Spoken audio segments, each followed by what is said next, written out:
should say we've got some special guests tonight, and we're covering all areas. Now, UFOs in the sky above the Midlands, alien abductions, alleged government cover-ups, and a close look at Britain's most famous UFO case, the Rendlesham Forest incident. We're also going to be speaking to an American professor who says that a race of alien-human hybrids are walking among us now. Okay, now the phone lines are open. Have you seen something that you can't explain in the sky? Do you think aliens are walking amongst us? Pick up that phone and give me a call. It's 03453 009956. That's 03453 009956. Or you can text me on 81333. Just start your message with the word Midlands.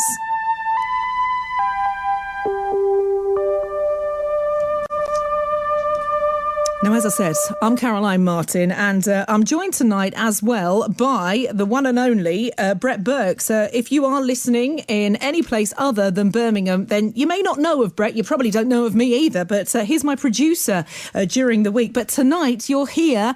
You come to help out because you know a great deal about this. Well, I wouldn't say that, but I've always been absolutely fascinated by this whole subject for about 20 years now. And I actually, believe it or not, I saw something about 20 years ago. What did you see? I can't explain. It was really strange. It was, I can remember it was 1992 and it was August, believe it or not. And I remember that because it was the month that my parents had moved into their house, that the family home that they're still in now. And I was 12 years old, and my back bedroom overlooks the back garden. And behind the back garden is a small wood and some fields. That's the view. And I got this memory of, I was asleep about midnight. My dad rushes into my room and shakes me awake and says, You've got to see this, and flings the curtains open. And if you know my dad, I mean, this guy, black country guy through and through, this is not him, Anyway, we open the curtains, and in the sky is three lights that form a perfect equilateral triangle. And my mom came in and joined us, and we watched these things dance around the sky, is the only way I can explain it, for about 20 minutes. And they kept their formation perfectly, and then just disappeared, just completely shot off into the sky. And no, I didn't dream it. We all saw it, the three of us. We still talk about it to this day. We talked about it over Christmas dinner, funnily enough. The funny part of the story, my brother, who's younger than me, he was about 8 at the time, and I remember on the night saying, should we wake Matt up? And my mum said, no, he's too young, he's too young. And to this day, he hates us whenever we bring it up because he missed seeing it. No idea what it was, don't get me wrong, I've no idea what it was, but it stuck with me all these years. And ever since then, I've been kind of interested and fascinated by this. And what we should point out as well, of course, is that for a lot of these sightings, there's a perfectly logical explanation, isn't there? They can be explained away as being, I don't know, Chinese lanterns, something. There's often a logical explanation. But what I find interesting doing a show like this, because I've done this elsewhere before, is the people that will come and talk that have never mentioned what they've seen before for fear of ridicule. They don't want to be laughed at. Yep, and there's a lot of people who've already contacted us throughout the week because we've been talking about this on our lunchtime show on BBC WM. And we've had calls, we've had texts, we've had emails. People want to come on tonight, tell their story. We've had calls from people who think we're talking absolute rubbish and this should not even be discussed.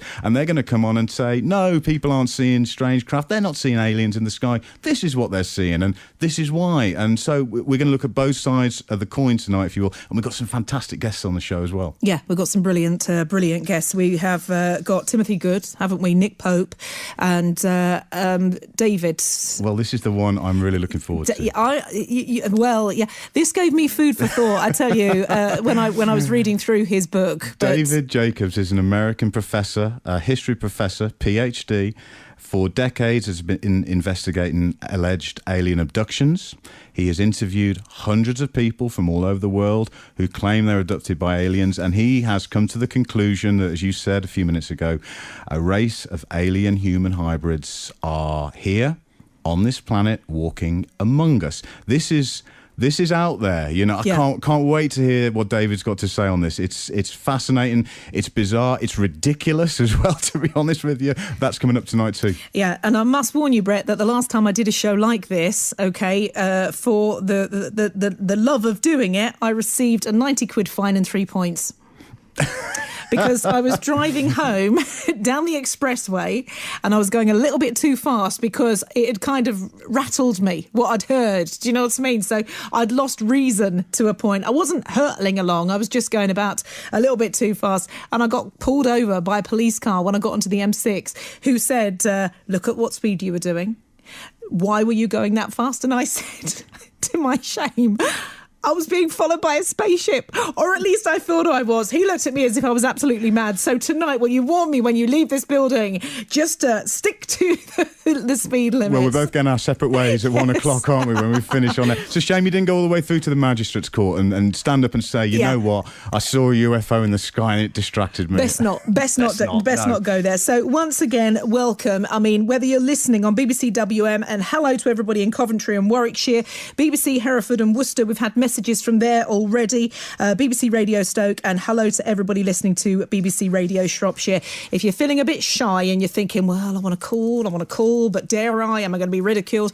We're here until 1 o'clock, okay? So that is 3 whole hours. So between now and then, I'm pretty sure that you can pluck up the courage and put that call in. And whether you want to come on and say, do you know what, you're talking a load of old rot, that's fine. That's absolutely fine. We don't mind whether you believe, whether you don't believe. We want all stories from all sides. But if you've been in a situation where you've seen something that you cannot explain and you can come and describe it to us, 03453 009956. That's 03453 009956. Or feel free to text. It's 81333 and just start your text with Midlands, OK? Start your text with the word Midlands.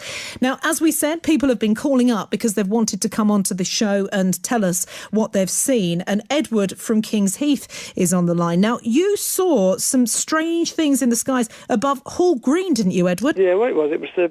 There was a friend of mine was living in Highfield Road. He got a flat, and it was the 28th of March 2002.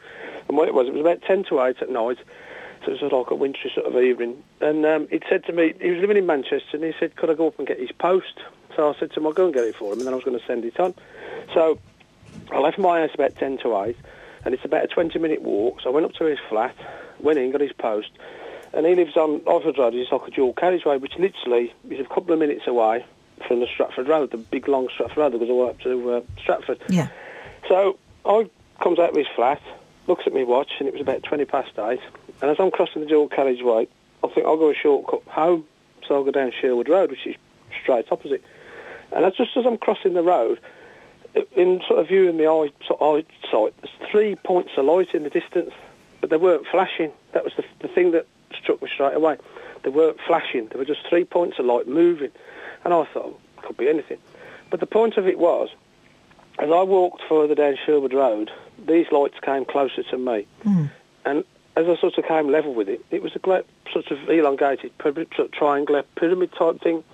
And it was black. And it's got white lights, well, I call them slightly red lights at each end. They weren't sort of red, a sort of normal sort of red. There was sort of like a colour that looked red, but it was a bit unusual. Mm. There was no sound, and it just went past, almost as if it was just like a natural thing, like as if a bus was just passing you or a car was just passing you. There was no sound. The thing that was unusual about it is there was like a shimmering effect behind it, and it was a very starry night. There were stars all around it, but there was no depth behind it. Mm. There was nobody in the street whatsoever, not a soul in the street. And the thing is, it was a very built-up area. It was almost as if there was no fear of it being seen. Now, thinking back at the time, the direction it's coming from, you wouldn't be able to see it now, because where Sherwood Road is, there used to be a rugby club, so it was all sort of a bit of fields and that. Well, they've got rid of that and they've built it all up, so if it happened again, you wouldn't be able to see it. But where it was definitely had come from the city centre. And what did you feel like when you saw it there? Well, it was just, the thing is, it was a bit like seeing something that people always said doesn't exist. Yeah. And the thing with this incident was that I'll never know one way or the other, but it was one of ours, a secret type of craft that's been developed in the States that we're not supposed to know about, and they're not supposed to fly over here, or something from another world that can go thousands of miles an hour, because it wasn't going thousands of miles an hour. It was just steadily moving almost as if it was on a wire, as if it was being pulled on a straight course. And so you're saying you left that flat at about, you went in at 10 to 8, you came out at about 20 past 8, and there was not a soul around. Nobody else saw what you saw in the sky. The weirdest thing about it is where it is, it's in a very built-up area, it's a suburb of Birmingham. You've got the Stratford Road, which is a very busy Stratford Road. Yeah. Loads of cars, buses, loads of traffic, and that's most of the day. And these are sort of suburban houses. I crossed the road, and I looked either side, and I followed it from where it came from. It must have been about 10 minutes this lasted. And then I saw it disappear. And the thing is, when you saw the back of it, it really did disappear. It was still there, because you could see it moving. But the thing is, I looked left and right. There was nobody there. There was nobody walking the dog. There was nobody having a smoke or walking to the paper. There was nobody to turn around to and say, did you see that then? And that's weird in itself, considering it was such a built-up area, and you'd think people would be about. I mean, it's not even late, is it? 20 past 8 of an evening. Yeah, I mean, it wasn't particularly cold, but the thing about it is that the thing was so sort of, I suppose, for want of a better word, brazen, that there was no attempt to camouflage it. But the only thing I would say was there was something about it that if I hadn't have looked straight across the road to cross the road, I don't think I'd have seen it. And did you tell anybody about this? I told a couple of people at work the next day, but sort of with a sort of, did you see anything last night? Do you know anything about? No. Have you been drinking? No. And I told my parents straight away when I got home, and they said to me, well, we know you wouldn't make it up. But what actually happened is I'd met Timothy Good 2 years before in Solihull, and I left it 9 years before I contacted him, because I thought, well, I've got no photographs, I've got no proof, I've got absolutely nothing. I've got no secret film of it. And even though I'd got a mobile phone with me, it was just an ordinary mobile. You couldn't have filmed yourself with it, let alone anything else. So I left it 9 years, and I literally just emailed Timothy Good, who to me is probably the best investigators in the world. Yeah, that's why we're talking to him tonight. He's a very nice bloke, and he's a very the problem with this sort of thing is there's a lot of people who tell lies. You've got to be cautious, because a lot of people will say, there's a red light over there, that's got to be a UFO. But when you see something that literally, I wouldn't even use the word fly, but literally passes you in the street, it sort of sets a whole new thing. I mean, if it had been a case, I've been walking down the street and there'd been a film crew there, it would have been the best evidence in the world, because it was almost as if it was a special display. And as I said to Timothy Good, I said, I'm an absolute nobody. You know, I just go to work every day. I've got a good job. I get on with my job. I go to work. I'm not a sensationalist. I'm not a attention seeker. I'm not, I'm not anything like that. And when I eventually contacted Timothy and then met him, and I did him a special report and all the rest of it, and I actually just said to him, what was it? And he said, I can't tell you, I don't know. And the only thing he said to me, which I thought was quite chilling, he said, if you could see them, he said that you could put bet money they could see you. Blimey, and how does that make you feel knowing that? I don't know, because I sometimes wonder whether it's people from the future that have come back to have a look. Well, you know, that is one option, isn't it? Yeah. Because it's what you say. We just don't know. It could have been a spacecraft. It could have been a craft from anywhere. It could have been one of ours, one of somebody else's. Yeah, That's the whole thing. It's unexplained. And I've got to clarify this. I know that your friends and colleagues asked you too when you told them, but at 8:30 at night, you'd not had a drink. No, definitely not. I've never done anything with the information. I've never made money out of it. I've never been to lectures. I've never put anything in the newspapers. I was reluctant to tell anybody anyway, because I just thought, well, I haven't got a photograph. Yeah. I haven't got a recording. I've got nothing. But ultimately, Edward, you knew what you saw. You know what you saw, and I will be intrigued over the course of the next 3 hours to find anybody that's seen something similar or anything at all. But listen, Edward, thank you for chatting to me. It's been really good to hear your story, and thanks for coming on. All right, and I hope that you're going to listen to the show. Yeah, well, as I say, it's just one of them weird things in life where the weirdest thing is you see people on the telly saying, oh, it's all a load of people, but just somebody come up to me and say, this is what it was, this is where it was from, and I'll be able to know. But I've got a horrible feeling that I'll never know where it was from or what it was. But I know I can see it in my mind's eye now. I can see it now passing, and it was almost like something out of Star Trek. Well, thank you, Edward, and it's been good to chat to you. I hope you feel better soon, my love, and get rid of that cough, all right? Okay. Thank you very much, Caroline. Take care, darling. Nice talking to you. And you, my love. Thank you. Goodbye, Bye. Bye. To suggest something, if there's a particular song that fits into that, that you would like to hear, it's 81333 on the text. That's 81333, and start your text with the word Midlands. Now, hello, everyone. Good evening.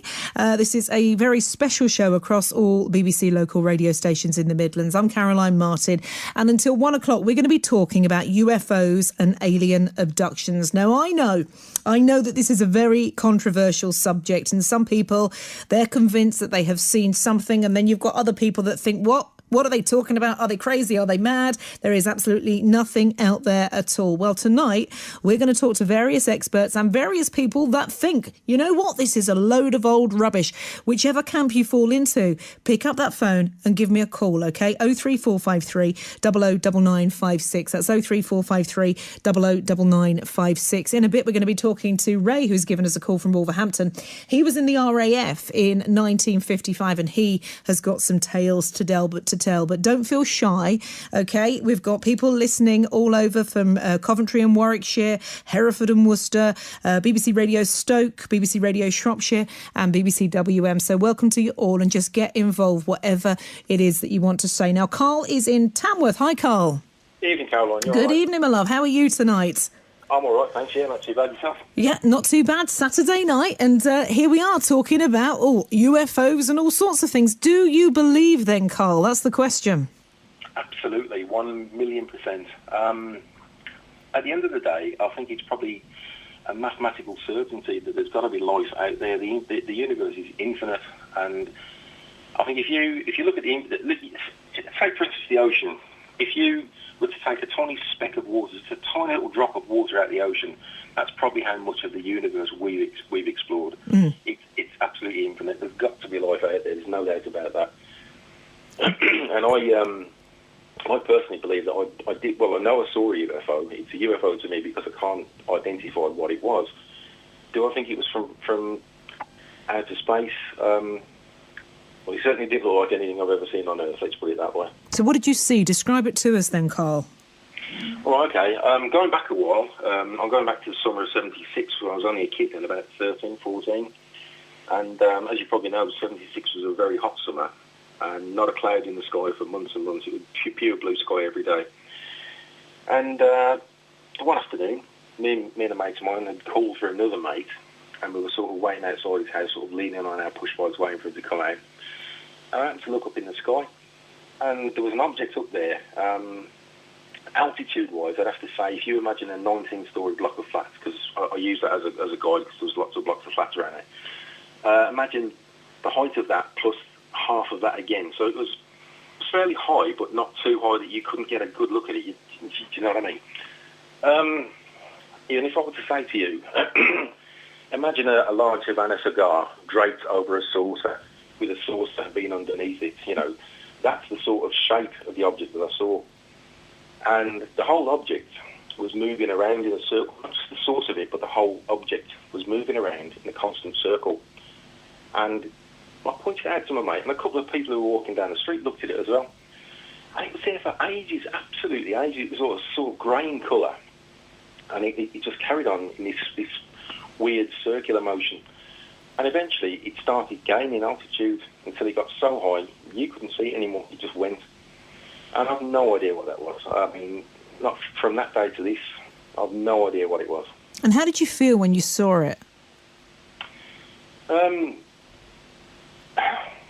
Excited, really. I suppose, gobsmacked, interested, perhaps a little bit worried at the time. You know, you're thinking, what is that? You know, what on earth is it? But, and was it the same feeling that you all shared? Because people react to this differently. Some it's fear, isn't it? Some it is just intrigue, and some it's almost like they can't believe their eyes. Well, a little bit of can't believe your eyes. Certainly some intrigue. I wouldn't say fear. I don't think either me or my mate were feeling fear at it. We were just in awe of it, just thinking, what on earth is that? Because it was unlike any kind of aircraft or machine that we've ever seen from that day to this. I'm going to be honest and say, I don't believe it was from this planet. I really don't. I can remember it like it was yesterday, and it was, that was a long time ago. And it stayed with me all these years. Now, that's the interesting thing, isn't it? Because we talked to Keith before, who, saw his a good few years ago, and he's like, well, in my mind's eye, I can still picture it, I can still see it now. So maybe that is the impact that these things have, these sightings have, be they what they are. We're not saying that there are such things, we're just exploring everything. I hope you're going to keep listening, Carl. Somebody else may have seen something similar to what you saw. Absolutely, I'll keep listening. I mean, one other thing, Caroline, I mean, we're only just starting to, I wouldn't even say scratch the surface, but just touch the surface of quantum physics. And, I think that's gonna reveal an awful lot as time goes by. And for all the people out there who say, oh, it's a load of rubbish, there's no way that even if there was life out there, it could reach us. Well, quantum physics could well explain how it can get here. I mean, only last week there was a report, and I think Molly did a show on it actually. Somewhere they've actually managed to teleport a small amount of atoms from one place to another. The beginning of teleportation, if you like. Sounds like crazy stuff, sounds like science fiction, but it's actually happened. Times are moving on, technology moves on, and if people are out there, they've probably been around a lot longer than us and have learned a lot more than us. The thought of being able to teleport anywhere fills me with cheer.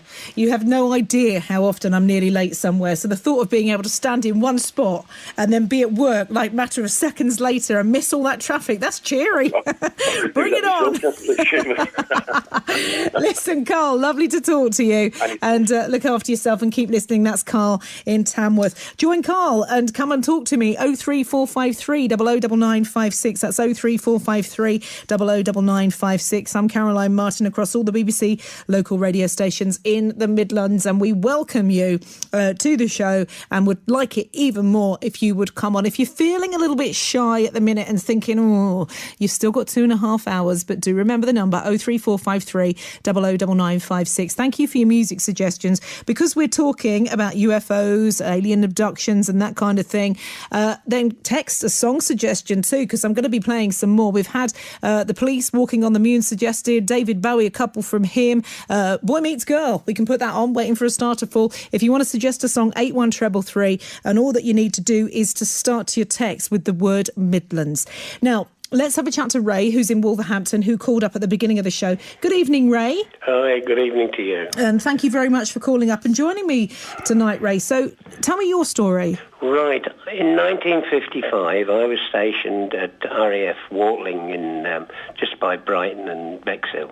And there was a big radar unit there, which was at Pevensey. And I used to go there and work at Pevensey. And they've got a book there. I can't remember if it was a blue book or a red book, but it was a book, and it listed all UFOs that they had found. They were sorted out. There weren't friendly aircraft or anything. There were friendly aircraft sorted out, and they picked out the ones which they thought were not supposed to be there.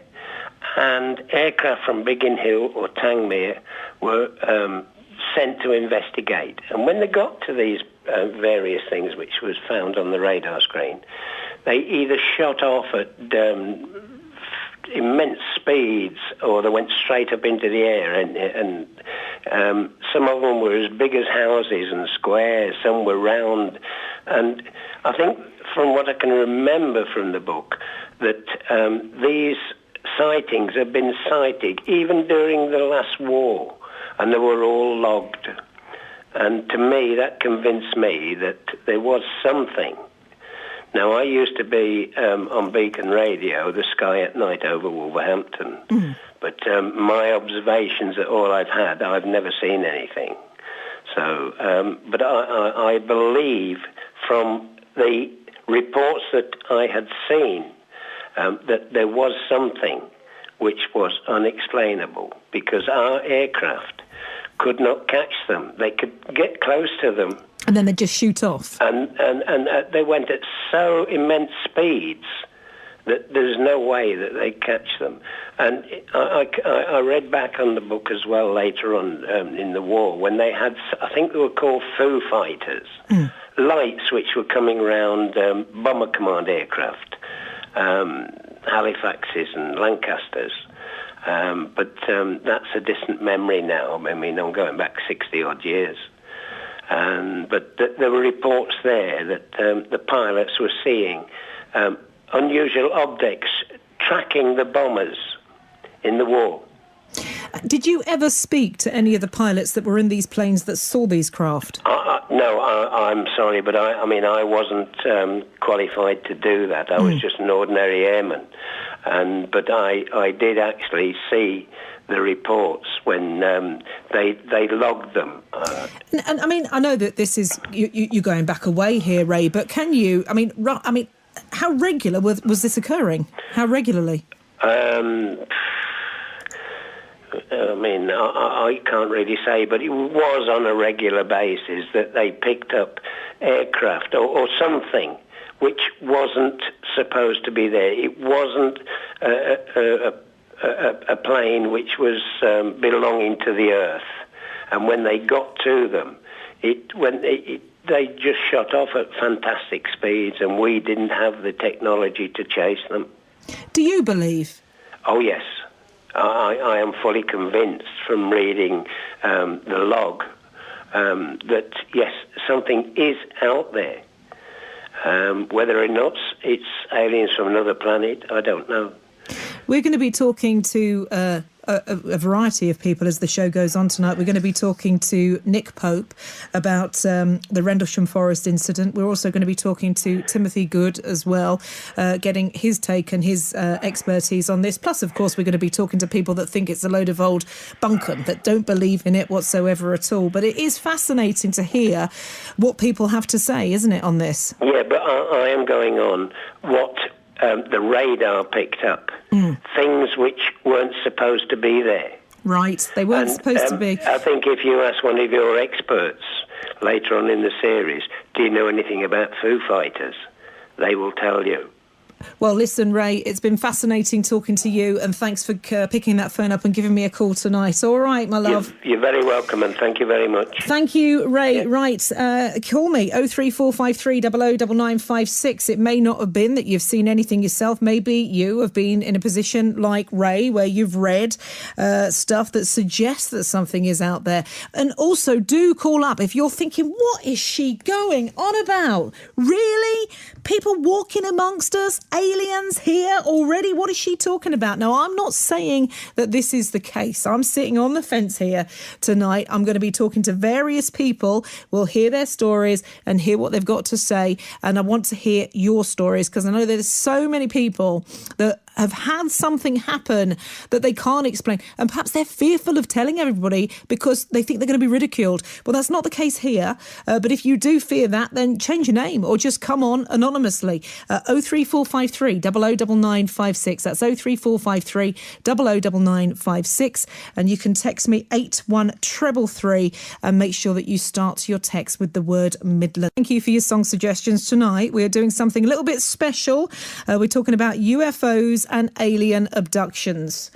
Yeah, I know. If you've just tuned in, you're thinking, well, you haven't had a gin. All right, we are talking about UFOs and alien abductions. And thank you for your texts on it and for your musical choices as well. Hi to Dawn in Walsall, Dave in Droitwich, and also Paul and Kelly. They've come up with some good suggestions, and we've got them coming in on Facebook too. Jay in Dudley says, Kaz, what if we were so far behind that we were the aliens to the rest of advanced races and they came to look at us like a freak show? Well, do you know what? All opinions are welcome. We've had a text in here or a message from Kevin who says, Caroline, has anybody mentioned the supposed alien craft crash landing that happened in the late 1960s in Penkridge, Staffordshire? I've heard a few tales of this over the years, but I don't know if it actually happened. I remember discussing it at a UFO study group that I used to attend, Staffordshire UFO group. I don't know about that one, to be honest with you. Nobody's mentioned it yet, have they, Brett? No, no one has. I've got to be honest, that's a new one on me, actually. But, you know, the truth is, Caroline, and whatever you think about this, whether you think it's alien or not, this whole area across the Midlands, we have always been a hotbed for UFO sightings for decades now, particularly, I know we've got listeners tonight in Hereford and Worcester and Shropshire and all the outer rims all around Birmingham. We've had sightings, very credible and really interesting ones for a long time now. So I'm not surprised to hear that at all. Well, if anybody does know anything about it, it was in the late 1960s in Penkridge, Staffordshire. idea. I mean, obviously, as Kevin says, it's been discussed at the UFO study group, so people must know something. If you do, call, OK, 03453 009956. That's 03453 009956. Yeah, I just want to say we're getting calls from all over the Midlands tonight, so thank you very much, and we will get to you, so please be patient. I say the Midlands, they're coming in from Manchester now as well, believe it or not. Wow. So we're going to Manchester very shortly. But also, just to say, coming up, we've got some fantastic guests between now and 1 o'clock. And also, Caroline, we've got a science writer, a very respected one from Birmingham, who's itching to come on to say this is a complete load of rubbish. He actually wrote a book called The UFO Mystery Solved. Completely rational, logical explanations for all of this, and he's going to explain all shortly on the show tonight. Well, excellent. And keep your calls coming, because, as we say, we're open to anything. If you don't agree with any of this, that's absolutely fine. We're looking at this from both sides. It just so happens the calls that we're getting at the moment are from people that think that they have seen something, but equally we are open to people that think this is a load of old rubbish and think that they've got an explanation for it. 03453 009956. That's 03453 009956. 81333 on that text. Start it with the word Midlands. People are tweeting me as well tonight about this. If you want to tweet, you can. It's simple. It's at Kazza Talk Martin, all right? At Kazza Talk Martin, 2 Zs. Dave's in Walsall. Hi, Dave. Hello, Caroline. Hello, Dave. How are you on this fine Saturday night? Well, that's actually a bit rainy, isn't it? Hello, yeah. This happened to me. It was November morning, 2007. I took the dog out for his normal walk. Clear skies, all the stars out, beautiful. Frost on the ground, chilly morning. And I heard this jet aircraft come over because we're on the flight path. And the engines was roaring away, and I thought, blimey, he's low. And I looked up, and the jet was really low. You could actually see the windows in the jet aircraft. And right above it, on the left-hand side, was this great big massive black triangle with a dim light in each corner. And this thing was absolutely huge, and I mean huge. Well, I'm a football fan, and I'm going on the size of a football pitch. That big? Yeah. No. This was about 4 or 5 times bigger. Oh, my days. Oh, yeah. It was absolutely huge. It was even blanking out the stars in the sky. Now, there was no sound, no noise, nothing like that. Just a dim light in each corner of this triangle. Now, I watched this thing for a quarter of an hour, and it was moving very, very slowly towards Junction 10 that way, and it worked its way over towards Wolverhampton area. And I could just see it slowly disappear in the distance. And it was clear, the skies was clear and everything. And it was absolutely huge. And I still think about it today and dream about it. And it's the not knowing of what I actually witnessed. Did you tell anybody? No, I didn't. No, but I read about it in the papers the few days. I said there was hundreds of sightings, and the parrot said, "Well, yeah, that was me. I was one of those 100 sightings." I found a WM breakfast show that morning because the presenter then was getting the phone calls coming in. I thought, well, I'll phone up, and I spoke to the presenter at that time, WM. Mm. And he was having a bit of banter with me, saying, "You're seeing things," and all that. And I said, "No, I know what I've seen." What does it make you feel like, Dave, when people dismiss what you saw? Doesn't bother me. I know what I've seen. And I was looking at this thing for a quarter of an hour easy. I was like frozen to the spot. It's as though I was hypnotised by it. I just could not take my eyes off it. And, you know, I know what I've seen. And when I've seen all the letters that was going into the new local papers and that, and they're saying they caught a glimpse of this thing. Well, I didn't take a glimpse of it. I was looking at this thing for over a quarter of an hour. I know what I've seen. And I know I've asked this of people before because I asked Carl the same question, but did you feel, what did you feel as you're stood there beneath this thing that you say was 3 or 4 times the size of a football pitch? Because, I mean, that's vast. Yeah, it absolutely huge. I didn't feel frightened or threatened by it. I felt warmth, actually. And I felt as though this thing I felt as though it was showing off. Like it wasn't, it didn't care if it was seen, sort of a thing. It was there enough to say, well, look at us. look, you know, like it didn't matter if people did see this thing. And what happened? Because you said there was a jet underneath it. Yeah, that you could the see jet the window. What happened to that? Where did that go? Well, I still say the pilot of that jet aircraft must have seen it, because if it was flying any higher, he would have crashed right the way into it. He must have seen it to come down that low to glide into Birmingham Airport. He must have seen it, and it must have been on radar, this big black triangle. And was there any noise, Dave? No noise from it whatsoever. No, it was just a door light in each corner of this black triangle. What colour light? A dim white light. Just a very fine dim white light. No markings on it and nothing whatsoever.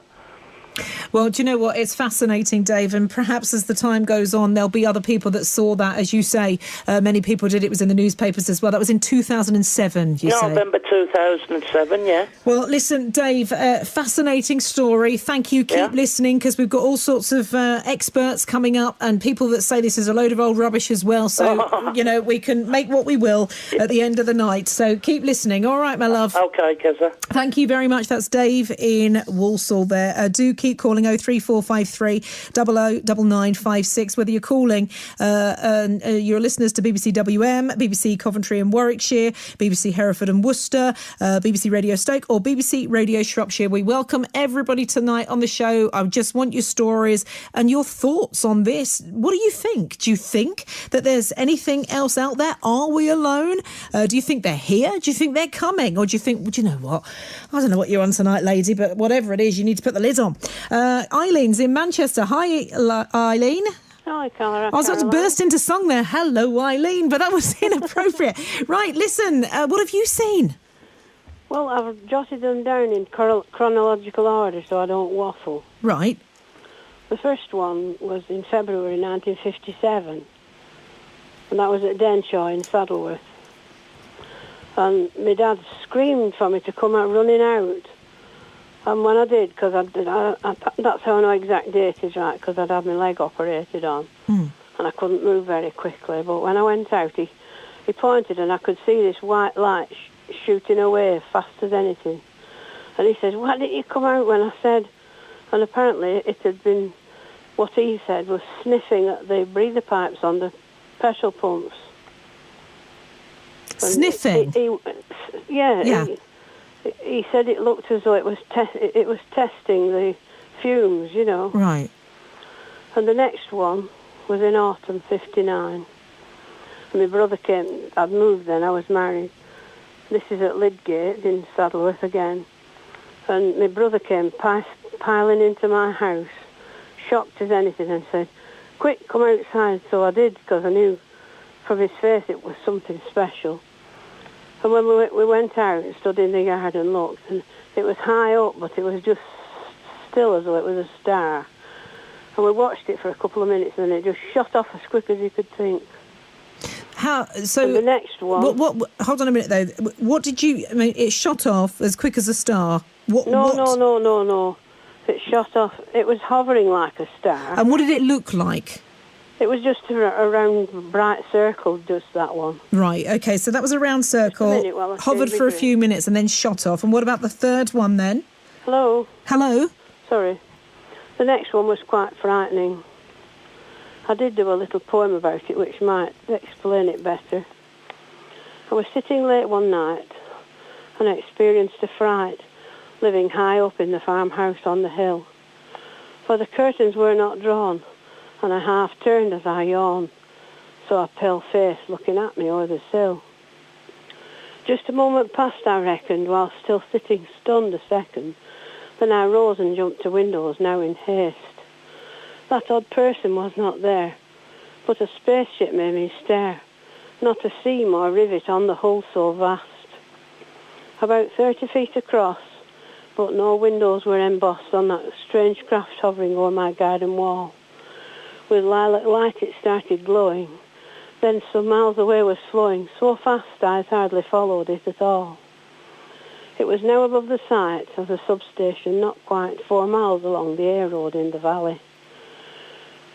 Having not 1 ounce of sense, I threw up the window whence I climbed out to see much better as it rallied. going very slowly now as it traversed over the hill, crossed the valley with 2 villages between. When I knew the ship had gone, I scurried back across the lawn. It could return as quickly ere it might be seen. And I'm not aware that I was abducted or anything. And that is what you wrote after seeing what you saw. And what? Well, it started glowing with a lilac light. Mm-hmm. But when it was actually going fast, it was bright white. Really bright. And what was this face like that you saw?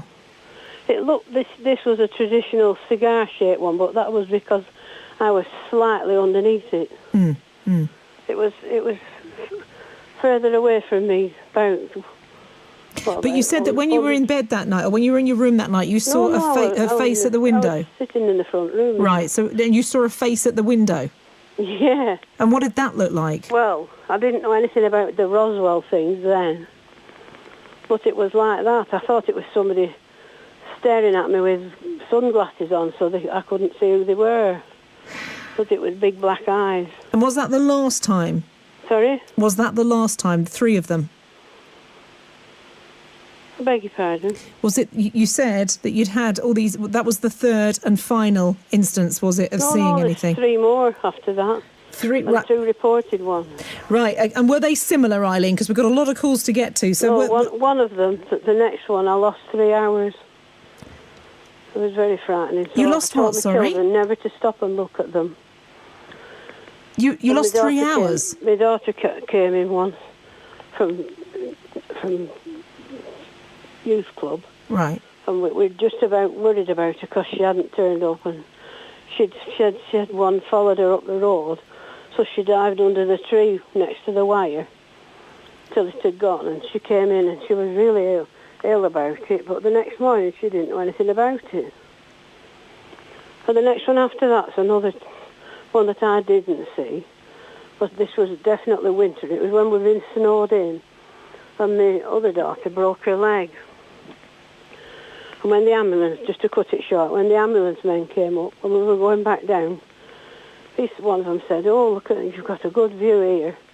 He said, "I bet you see UFOs." And I said, "Yeah, we do." And he said, "Yeah, there were one this morning over Alexandra Park." He said, "The police were there this morning measuring the marks." And I bought all the newspapers, but there was nothing in them about it. How does it make you feel, the fact that you've seen them so often, Eileen, or you think that you've seen them so often? I don't know. But the next one was a sighting.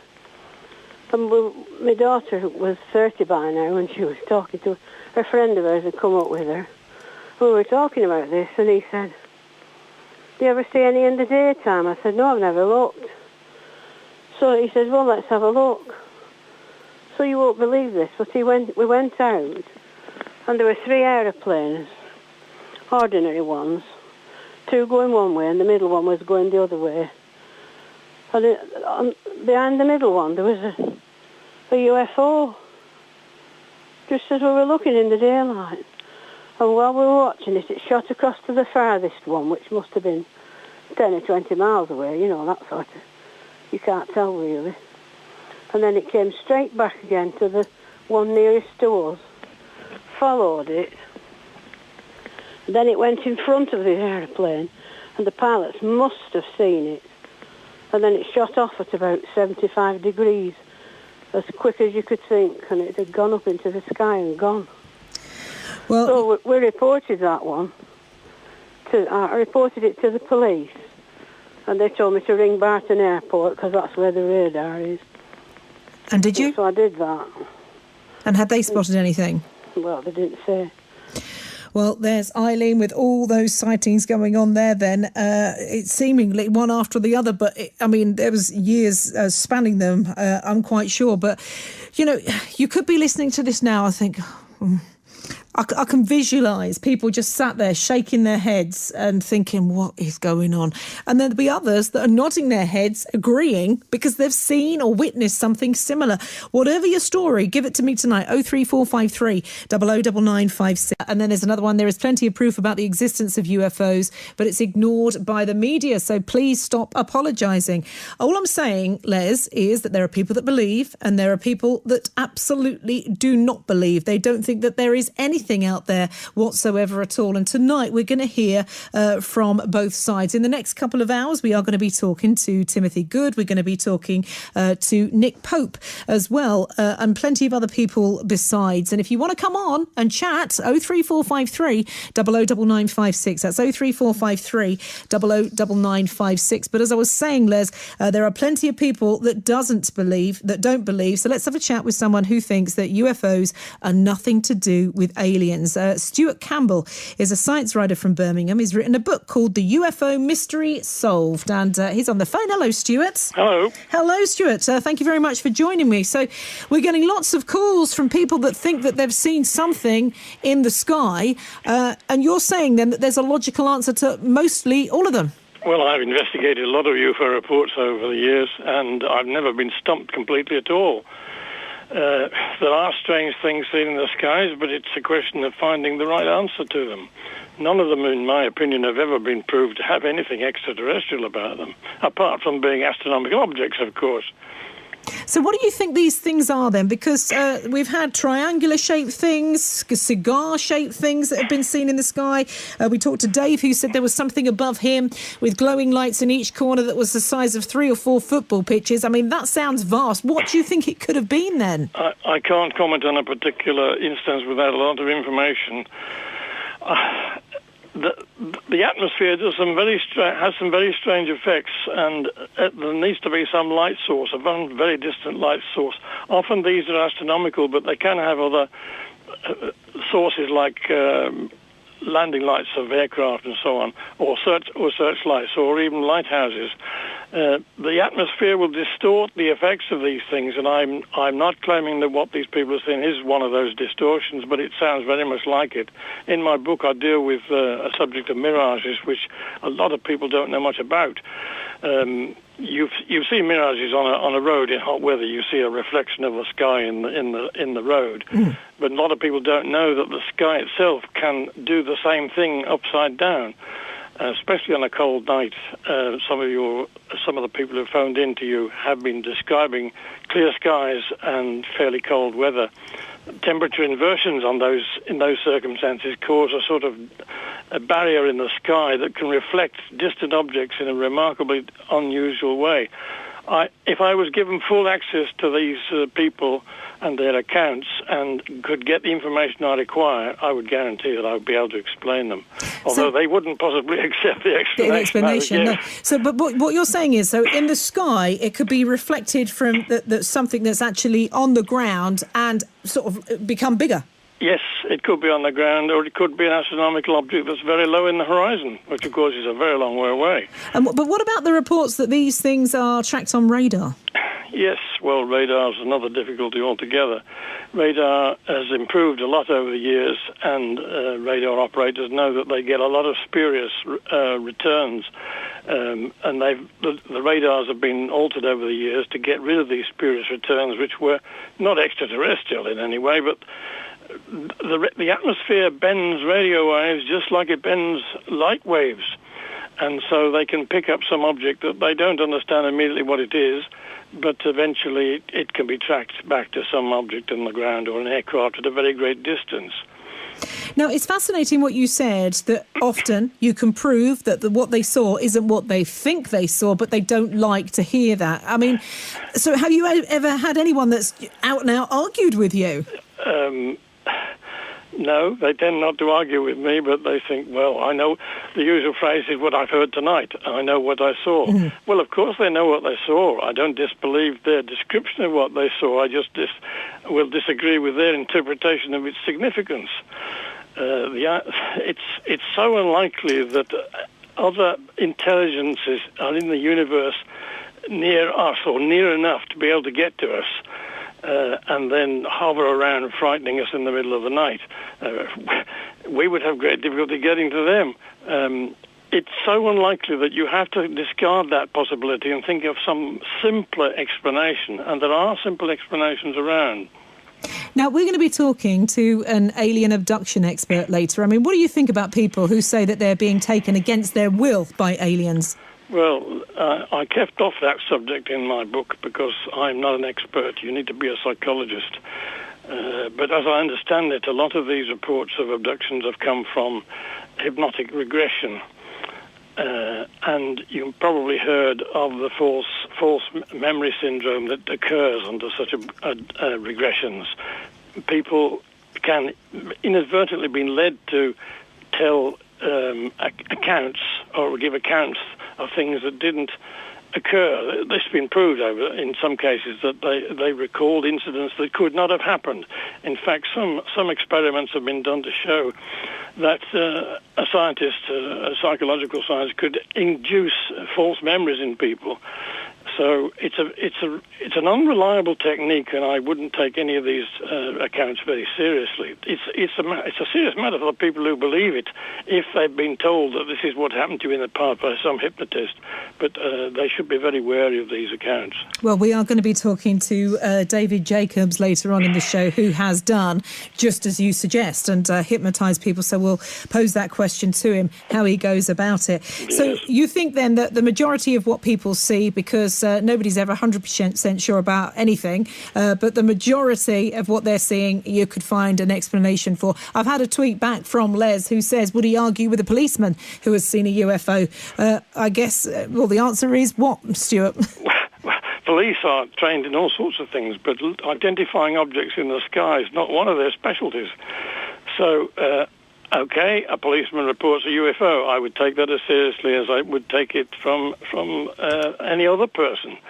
But just because he's a policeman, that doesn't make his report more reliable. I take all reports are reliable. It's just the interpretation of what people see, and police are just as susceptible to false impressions than anyone else. Well, Stuart, it's good that we've talked to you tonight. Anybody that has seen something that hasn't come forward yet might find the answer then in your book called The UFO Mystery Solved. And thank you very much for your time. That's Stuart Campbell, then, who's a science writer from Birmingham, by the way. A logical explanation, then, he has for most things. Would you agree or would you disagree? 03453 009956. That's 03453 009956. Now, I've been harping on about all these experts that we're going to be talking to all night long. When are we going to have them on, Brett? Well, yes, so we just get so many calls. So many people want to come on. We know we've got loads of you who haven't yet, but thank you for calling. We will get to you. But we've got a packed, a real range of guests coming up, and very shortly we're going to hear from the British UFO researcher Timothy Good. A lot of people would consider him one of the preeminent experts in the entire world, and I say that without exaggeration. Many best-selling books on many documentaries and TV shows and such forth. And Tim's actually seen some things himself. Well, we will look forward to talking to him. In the meantime, do give us a call. We'll have another song. Thank you for your song suggestions, by the way. Hi to Stuart Filmer, who has tweeted me a whole host.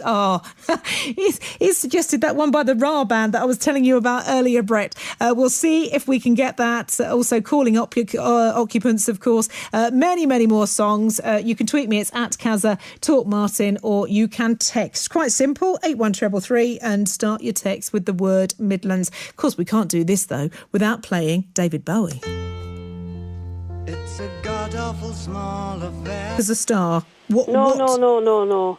It shot off. It was hovering like a star. And what did it look like?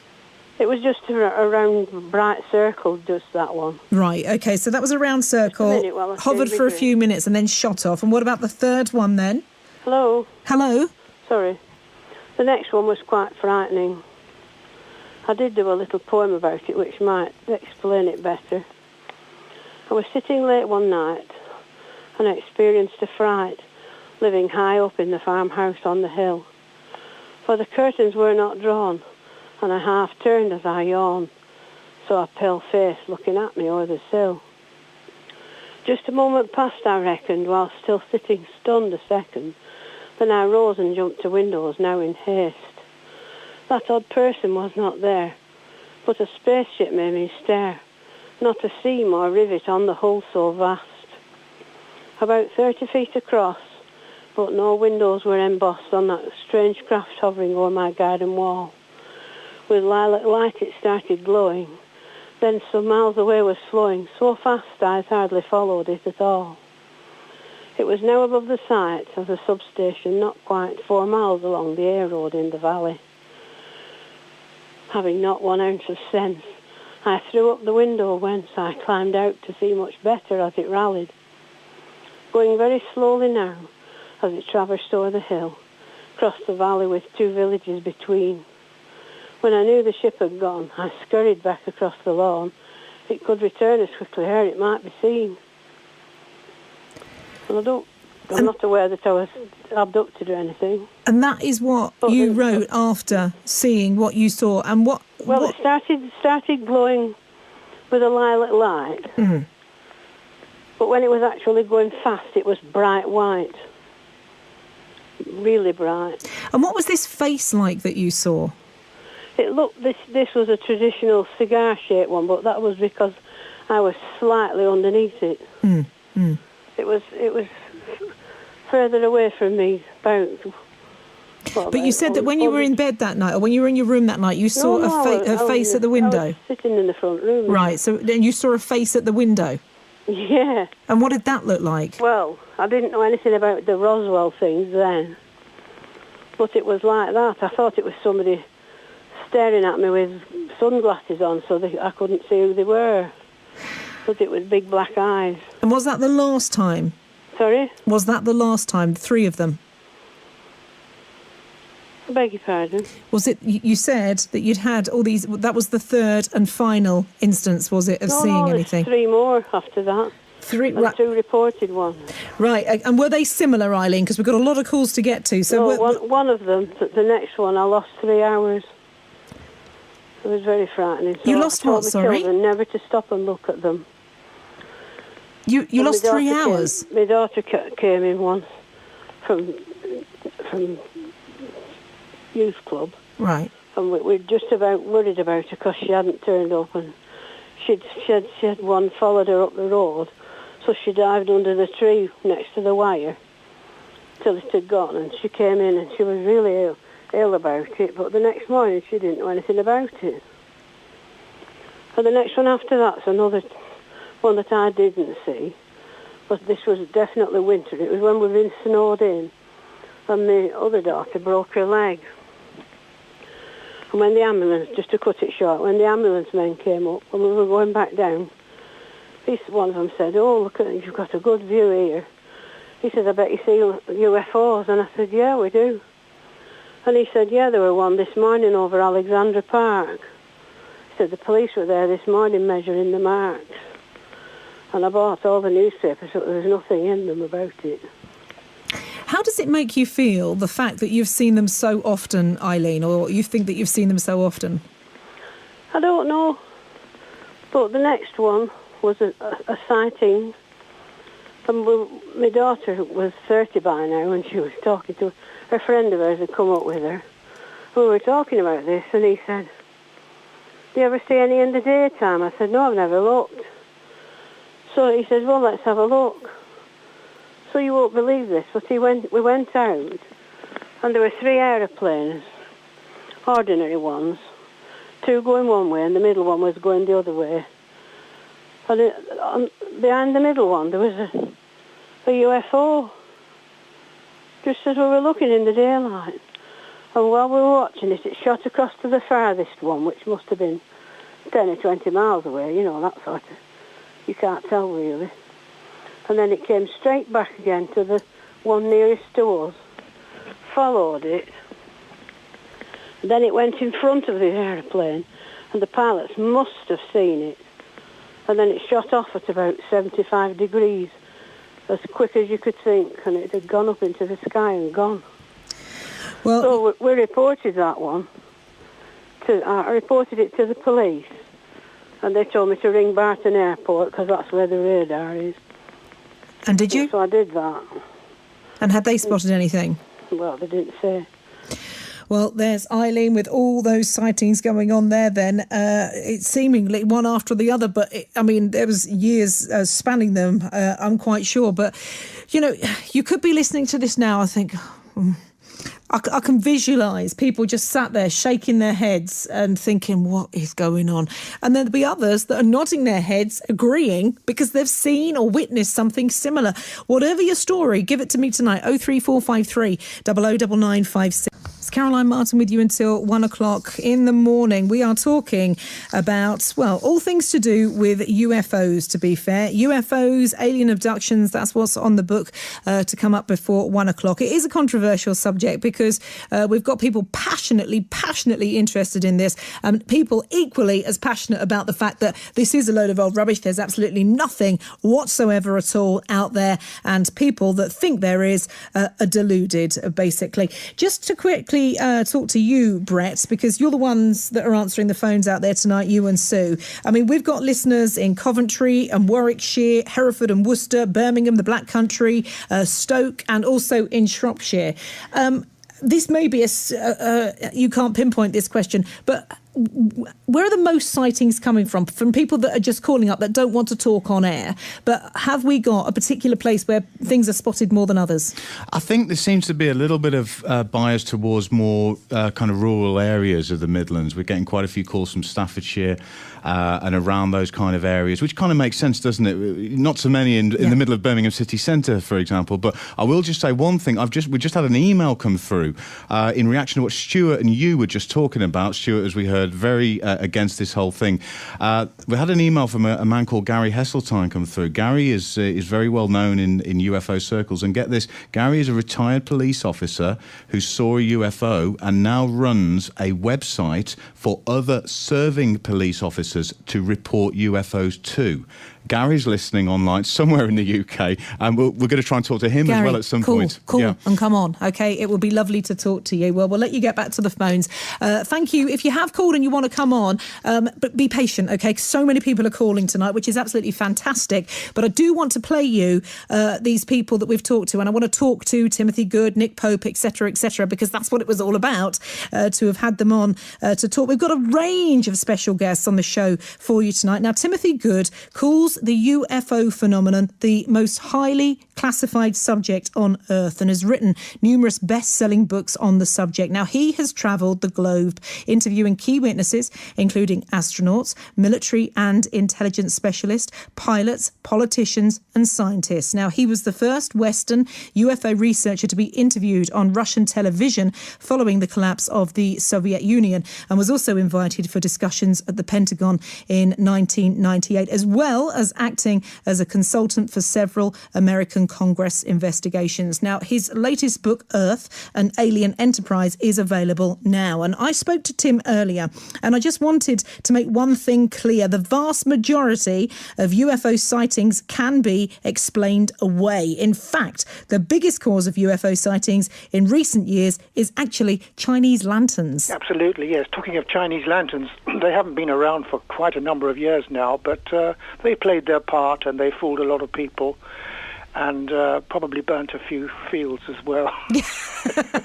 Absolutely. I'd like to mention very quickly, in my book, Earth, an Alien Enterprise, I reproduced a sketch by a witness, very a sober witness called Edward Bradley, of a craft that passed over a suburb of Birmingham at 8:30 in the evening on March the 28th of 2002. It was a huge craft and very, very low indeed, he told me. Lengthwise, I'd have to say it would have fit comfortably into a reasonably sized football ground. It was very close to the tops of the houses in the street.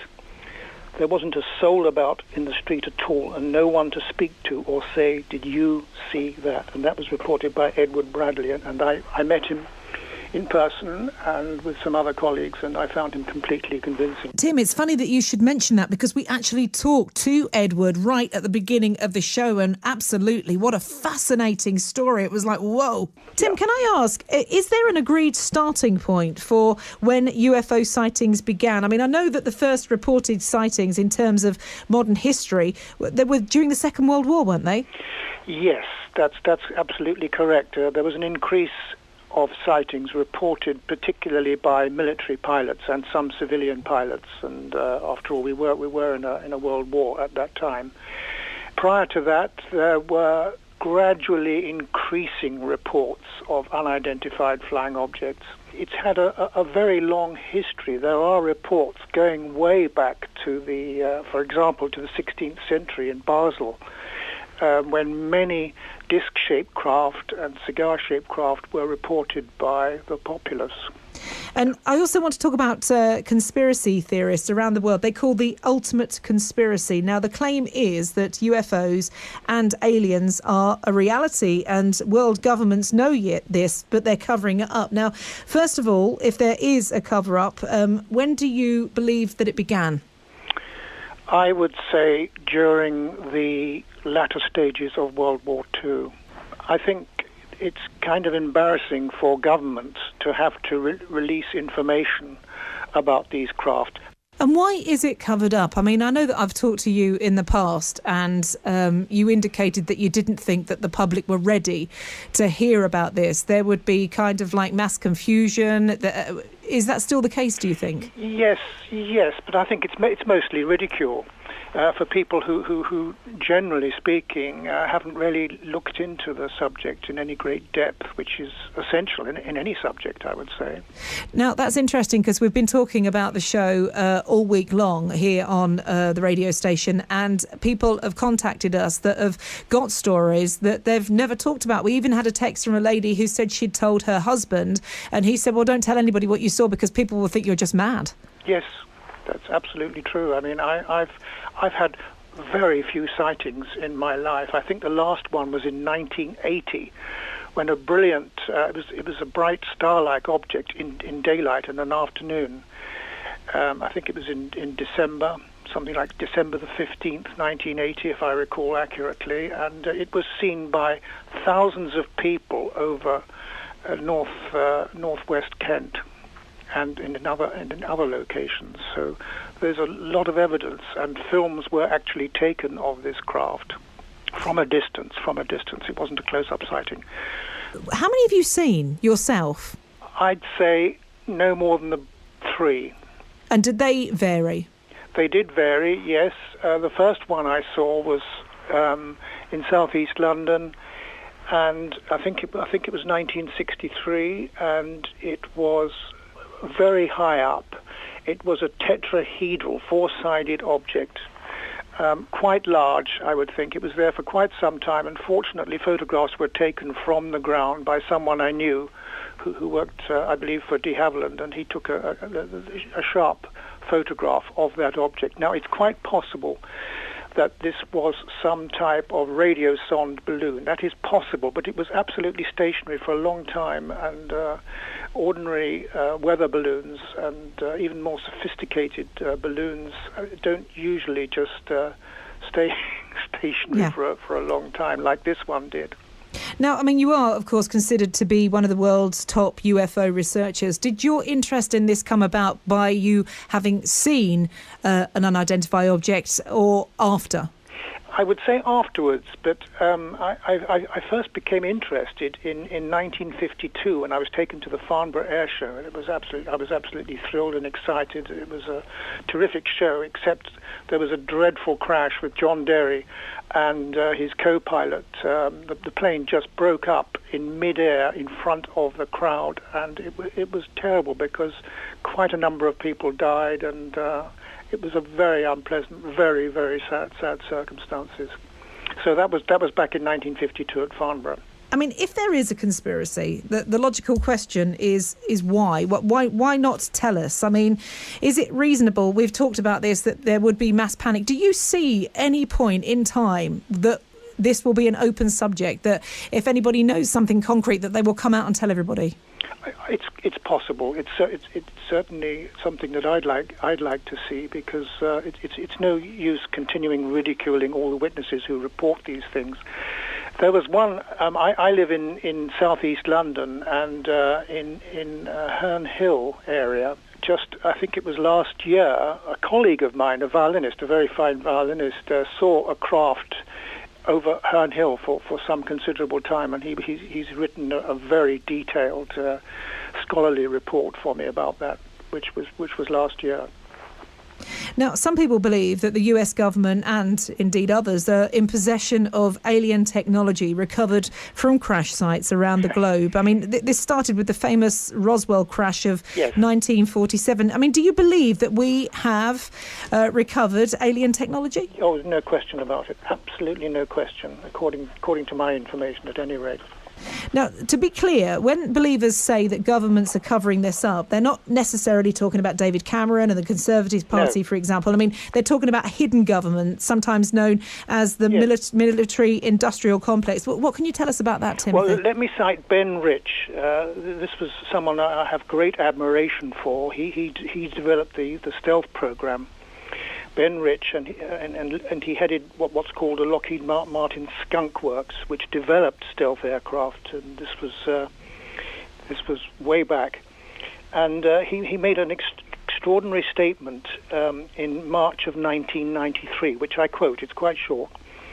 "We already have the means to travel among the stars, but these technologies are locked up in black projects, and it would take an act of God to ever get them out to benefit humanity. Anything you can imagine, we already know how to do." And that was in 1993 during a presentation which Ben Rich gave to the Engineering Alumni Association at the University of California in Los Angeles back in 1993. So that information I find very convincing. And of course, I mean, there was a huge amount of press attention focusing on British astronaut Tim Peake. He blasted into space at the latter end of last year. So you believe then that we have the technology far in advance of what is used, and we could go further? Absolutely. Absolutely. There was an extraordinary case. As a sketch by a gentleman I knew. He was an Air Force pilot, Jean-Gabriel Grellet, a former French Air Force pilot and Air France pilot, and he was with 6 witnesses when they at night when they observed an enormous structured craft in Gretz-Armainvilliers near Paris in November of 1990. And this is what he said about it. It must have been at least a kilometre in length and had triangular substructures, he told me. And that I find very convincing, because I knew the man who reported the case. I wish I'd been there, but he was there with other witnesses, and this huge craft, possibly up to 3/4 of a mile in length, came over Gretz-Armainvilliers near Paris in November of 1990.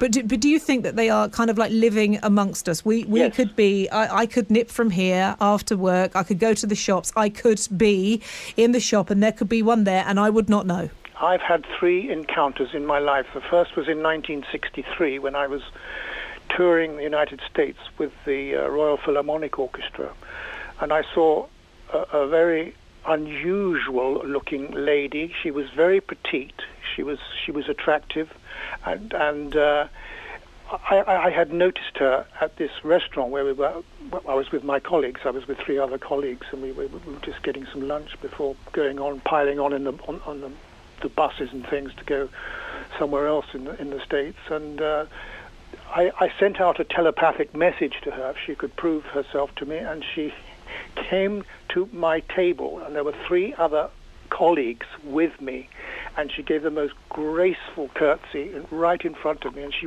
was quite short actually, and very, very attractive, and that was the result of a telepathic communication. And I've had others on just a very few occasions. This isn't something that happens every day. I mean, that first one was back in 1963. And the last encounter was a couple of years ago in Wrocław in Poland.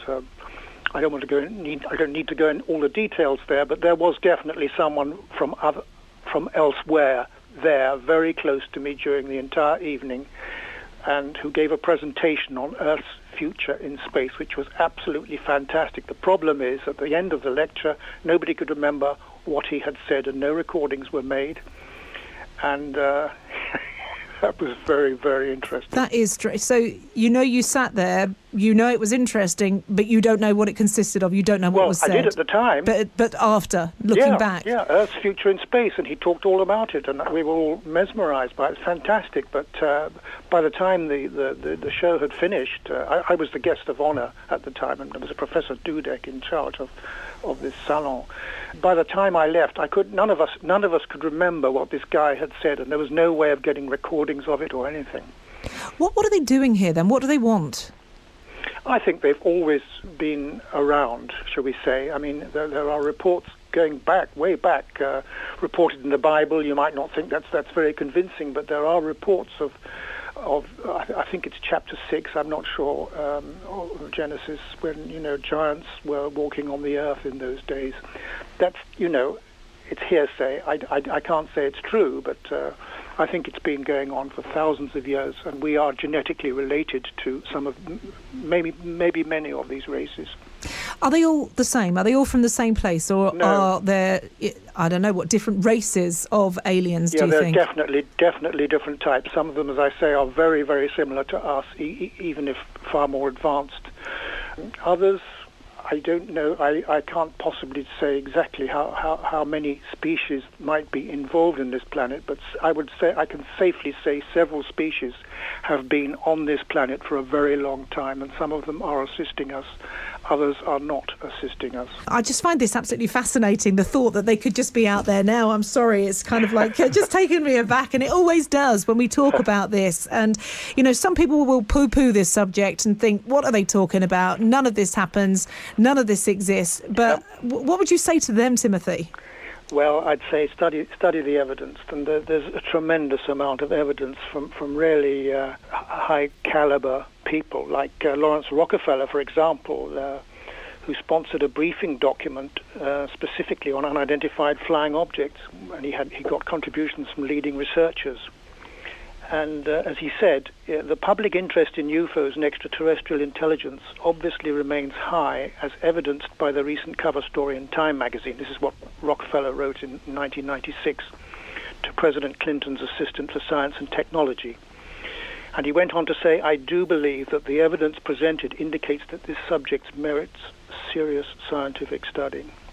Well, Hillary Clinton has promised this week to reveal the truth about UFOs if she becomes the next president. I mean, yes. I've got to say, it makes a good headline. Yes. But presidents and UFOs, you've written extensively about this. You believe that some presidents, they have extensive knowledge on this subject already. And some, like Eisenhower and Kennedy, they've had direct contacts with terrestrials. All I know is that Kennedy had top-secret meetings with various people who were dealing with the subject at the time. And there were various other people, like Eisenhower, for example. Eisenhower was certainly one. He actually went on two or three occasions to be briefed and to encounter aliens at, I think it was Holloman Air Force Base in New Mexico, and that was a top-secret meeting.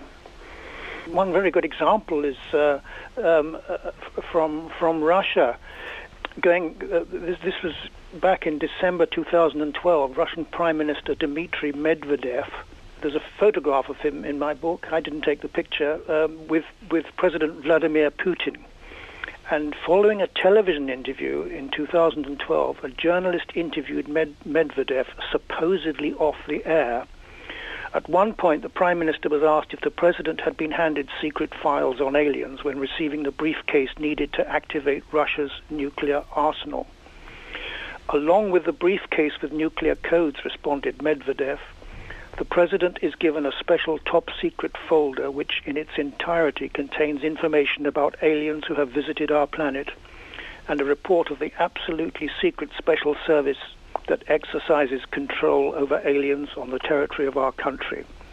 I will not tell you how many of them are among us because it may cause panic. Interesting.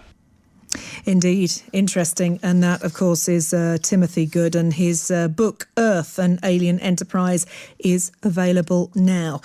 Right, hold on to your hats, OK, because you've just heard Timothy Good Coming up, we're going to be talking to Dr. David Jacobs, who is a retired professor of history in Philadelphia. He has spent most of his adult life researching the phenomenon of UFOs and has conducted hundreds of hypnotic regression sessions with people who say that they have been taken by aliens. You just listen to it, okay? It's a lengthy interview. It's lengthy, but just listen, and then I want your reactions at the end. I just want to say good evening and welcome to everybody listening tonight. This is a special show across all the BBC local radio stations in the Midlands. I'm Caroline Martin. We're talking about UFOs and alien abductions, and we're going to be here doing this until 1 o'clock. So whether you're listening on BBC WM, BBC Coventry and Warwickshire, BBC Hereford and Worcester, BBC Radio Stoke or BBC Radio Shropshire, everybody welcome tonight. And I want to thank you for all of your calls and your texts. It's been absolutely amazing. I never thought that we'd be this busy, and I feel really bad if I haven't just read your text messages out. So we are going to talk to a couple more people in just a tick. Then, as I said, we're going to talk to Dr. David Jacobs, but because you have text, I want to read a few of these out, okay? Now, my glasses are steaming up, so forgive me if I get a few of these words wrong or mispronounce them. Hi to Emma, who says, I saw something strange about 5 years ago over Sutton Coldfield, driving with my mother about 8 p.m. along Jockey Road. We both noticed 4 bright orange lights in the sky, moving in straight lines, but up and down across the sky. We followed them by car for a few minutes, and then they vanished one by one. Still can't explain it to this day. Thank you, Emma in Birmingham. Nathan in Stoke, he says, if people saying that UFOs are real, they must be on something, because UFOs aren't real, and that is it. End of. Thank you. We welcome all of your opinions. If the words were ever uttered, "You are not alone," by head of state, it would lead to a social breakdown and religions would fall, says Jay on the text. Another text message from Judy, who's in Castle Vale. Hi, Judy. Back in the 90s, a mother and daughter on their way back to work in Castle Vale were both abducted. Now, I read about this. It's fascinating. I was trying to find this story, but I did read about this back in the day. They were both interviewed separately, but gave very similar accounts of what had happened to them. They were laid naked on metal slabs and probed all over their bodies. They froze in terror, but were unable to talk or move. The women's husband had the mickey taken out of him for months. Every time he came in the pub, the customers would shout, "Beam me up, Scotty." That's from Judy in Castle Vale. Well, just hold on to that story, people, okay? Hold on to that story, because this interview with David Jacobs could throw some light onto that, okay? That's all I'm going to say. That's on the way. Now, I hope you're not tired. If you are, go and get a brew on, all right? Get some coffee on, because we've got another hour and 25 minutes to go. You do not want to miss this chat with David Jacobs. I guarantee you of that. Let's have a song. Let's get the kettle on. Then we'll get back to it. I don't know what will. Actually, I do, and I may play it in the next hour. I'm debating UFO. What do you think? That's The Only Ones, Another Girl, Another Planet. Caroline with you until 1 o'clock. So many calls to get through, and so many people that I want to talk to. Thank you for your calls tonight. Hi to Helen and Fran, who are listening in Kingsbury, as a Pete and Mand as well. So lots of love to you, and I'm glad that you're finding this interesting. Thank you for your text too. Text away. If you think this is a load of old rubbish, that's absolutely fine. 81333. Start your text with the word Midlands. There are some people that think there is nothing else out there. We're alone. What do you think? What are your thoughts on the subject? Soon we're going to be talking to David Jacobs. You don't want to miss this, okay? You do not want to miss what David has got to say. You might need no more coffee. After you've listened to what he's got to say, you're not going to sleep for a while, so you're going to be up for another hour or so, I'd say. Peter is in Newcastle under Lyme. Hi, Peter. Hello, good evening. Peter, nice to chat to you, and thank you for your patience this evening and us getting to you. Now, you've called in response to Penkridge that I think Kevin had messaged in about earlier. So what can you tell us about that, Peter? Well, first of all, can I take my hat off to you? This kind of programme is long, long overdue, and I think it's brilliant. Many years ago, I used to run a paranormal research discussion and study group in Wolverhampton, and I was called one evening over to Penkridge in Staffordshire. There was a report of some gentleman had seen an object flying over the countryside. He described it to me. we couldn't get to the nitty-gritty of what it could have been. There was one or two other reports, but again, what was told to me was sketchy. It was a metallic object flying about, I would say, 1,000 feet in the air. I got in touch with Cosford, RAF Cosford. They had no traffic in the air at the time, and it just was one of those that stood out. But a few years ago, I was speaking with Nick Redfern. He was a chap who's from Warsaw. He's a UFO researcher living in America. And we talked about the Nazis and their involvement with UFO technology during the end of the Second World War.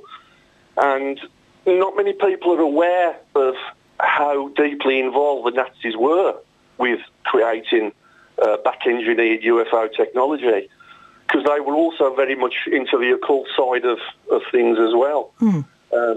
And this is a good aspect of UFO folklore. I think should be researched a little bit more.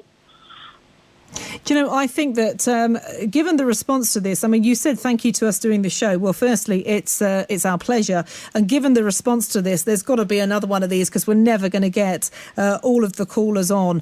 Absolutely.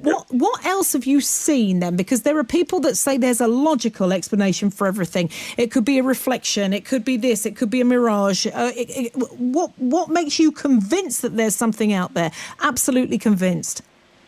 Well, I've spoken with airline pilots, commercial airline pilots, and they've seen a lot of staggering aerial phenomena on the fly routes, and these people are trained to recognise aerial phenomena, what they see in the air, and they've said to me that they can't make it known to their colleagues or their superiors about what they've seen.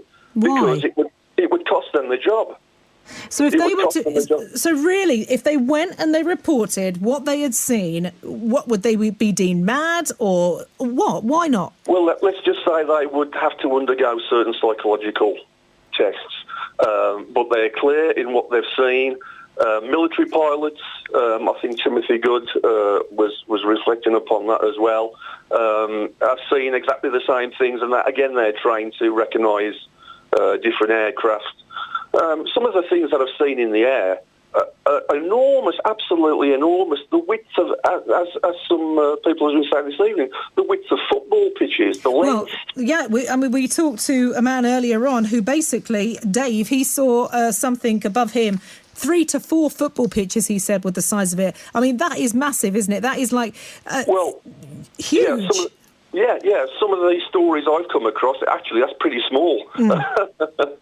But yeah, but you'd think, though, that with things this big, if you've got something this large, and it's like with our first guest, Keith, who called us up from Birmingham, he saw what he saw at 8:20 in, I think it was the Hall Green area of Birmingham. Nobody else saw it. Nobody else saw it. So why is it that there can be something quite huge in the sky above your head? You can see every detail of this thing. Nobody else says anything. Nobody else has seen it. Well, of course, we don't know these entities, these creatures are so far advanced, superior advanced to us technologically, spiritually as well, probably, and they can use all sorts of technology to avoid detection. It's almost like it's like a carrot they're dangling in front of us. You know, we are here. And again, what Timothy Good has said, that they've been here thousands and thousands of years. And, you know, you've even got it written about in the Bible. Peter, I've got to ask you quickly, because we've got so many people. I've been told by Brett, come on, we've got loads of people to call. Do you think there will come a day? I asked this of Timothy. I'm asking you. You've talked about it a lot to various people. Will there come a day when this is going to be okay to talk about? So if a pilot saw something in the sky, he would be able to go and tell everybody what he saw without fear of ridicule, without risk of losing his job or anything like that. Do you think that day will come while we are here? I would love it. I would absolutely love it. But talking with people who know what they're talking about, people, as I say, Nick Redfern, Derek Sheffield, the authors, unfortunately, no, it's too big. It's too big. Peter, Newcastle under Lyme, I thank you for calling up tonight. I want to chat to Marion, who's in Kings Heath. Hi, Marion. Hi, Caroline. Marion, nice to talk to you tonight. Now, tell me what you saw, my dear. Well, I'm not actually from Birmingham. I come from the very high hotspot of UFOs in Wiltshire. And it's a very, very remote, countryside where I come from. Now, back in the early 70s, my ex-husband was staying with my mother and myself because he was working there, and he used to come down before he had a job at weekends to stay, on weekends. And my bedroom, where I was living with my mother, was leading onto all these massive country fields, lanes, fields. And in the early 70s, I was getting changed to go out with my ex-husband. And I looked out the bedroom window and I saw this great big, massive big object with like fire underneath. It looked like fire. And I saw something open and like objects there. What they were, I don't know. But we used to have a gentleman come in to our school to give, talks on UFOs. His name was Arthur Shuttlewood, and we've actually got books all about UFOs. So I am, a definite hotspot of UFO enthusiastic. So, I do believe in aliens, What would you say then, being a firm believer in this, to those that are saying, because we've got messages coming in tonight that say you're not deluded. Okay, if you actually think there's things coming from outer space, you are deluded. There is nothing. We are alone. What would you say to them? Well, I would say I do believe in them, yes. I do believe there's ever something out there. What it is, I don't know. I'm only going by what, telling my story, what I know, I mean, we've got a book on it called The Warminster Mystery. It's a book by Arthur Shuttlewood. And, it's very, very interesting. And we used to have discussions at school about UFOs because a lot of people have seen them, Well, that's interesting. That's interesting that where you come from then, that it was, you could talk about it in the school, because here I've had messages from people that will never speak about it, that will not give their name because they fear they'll be ridiculed. We had the story of the ladies that thought that they were abducted, and every time a husband went into the pub, he was chanted at. You can understand why people don't want to come forward, can't you? Yeah, but we used to have a gentleman come to school. His name was Arthur Shuttlewood. I'm going back in the 70s. Moon Rising. It's Caroline Martin with you until 1 o'clock this morning. Welcome to a very special show across all BBC local radio stations in the Midlands. We are talking about UFOs and alien abductions. We've had so many calls. I do apologise if we haven't been able to get you all on. Debs has said, well done, Caroline and Brett, excellent show. You have to do another one. Well, we'll see. All right, we shall see. But given the amount of people that have called up, we could go on until breakfast. We won't though, because I need my bed. It's been a long day. I've had a swimming party and everything today. But listen, do keep your calls coming as you're listening. 03453 009956. That's 03453 009956. You can text 81333. Just make sure though that you start your message with the word Midlands. All right, we are across BBC WM, BBC Coventry and Warwickshire, BBC Hereford and Worcestershire, BBC Radio Stoke and BBC Radio Shropshire. So your stories from everywhere tonight would be fantastic. Or your comments on whether you're enjoying it, whether you believe, whether you think it's a load of old rubbish. It would be good to hear what you have to say. And thanks for your tweets as well. I must just mention that it's at Kazza Talk Martin. That's at Kazza Talk Martin with 2 Zs. Now, I've been telling you about this and sort of like saying this man's on the way, and our next guest is considered to be an expert in the field of alleged alien abduction. Now, Dr. David Jacobs is a retired professor of history in Philadelphia. He has spent most of his adult life researching the phenomenon of alien abduction and has conducted hundreds of hypnotic regression sessions with people who say that they've been taken by aliens. Now, David's work has led him to some pretty sinister conclusions about why aliens are taking people against their will. He says that a race of alien-human hybrids are now walking among us. Now, I recently spoke to David and, well, where do you start? I began by asking him to just summarise what he thinks is happening. Well, we've known about the abduction phenomenon since 1957, and since that time there's been a steady flow of abduction reports. The reports are made by people who are uneducated, people who have PhDs and medical degrees, who are attorneys and so forth, and everybody in between. And they all say the same things. It's a global phenomenon. They all know for high-functioning people that if anybody were to find out that they were saying such a thing, it could destroy their careers, and yet they come forward anyway. It is a phenomenon that is intergenerational. That is to say, if a person is an abductee, their mother or their father or both were abductees before them.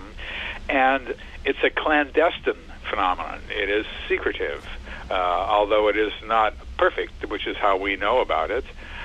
We discovered in the early 1990s that this was actually a program with a beginning, a middle, and an end, and that they were here for a purpose.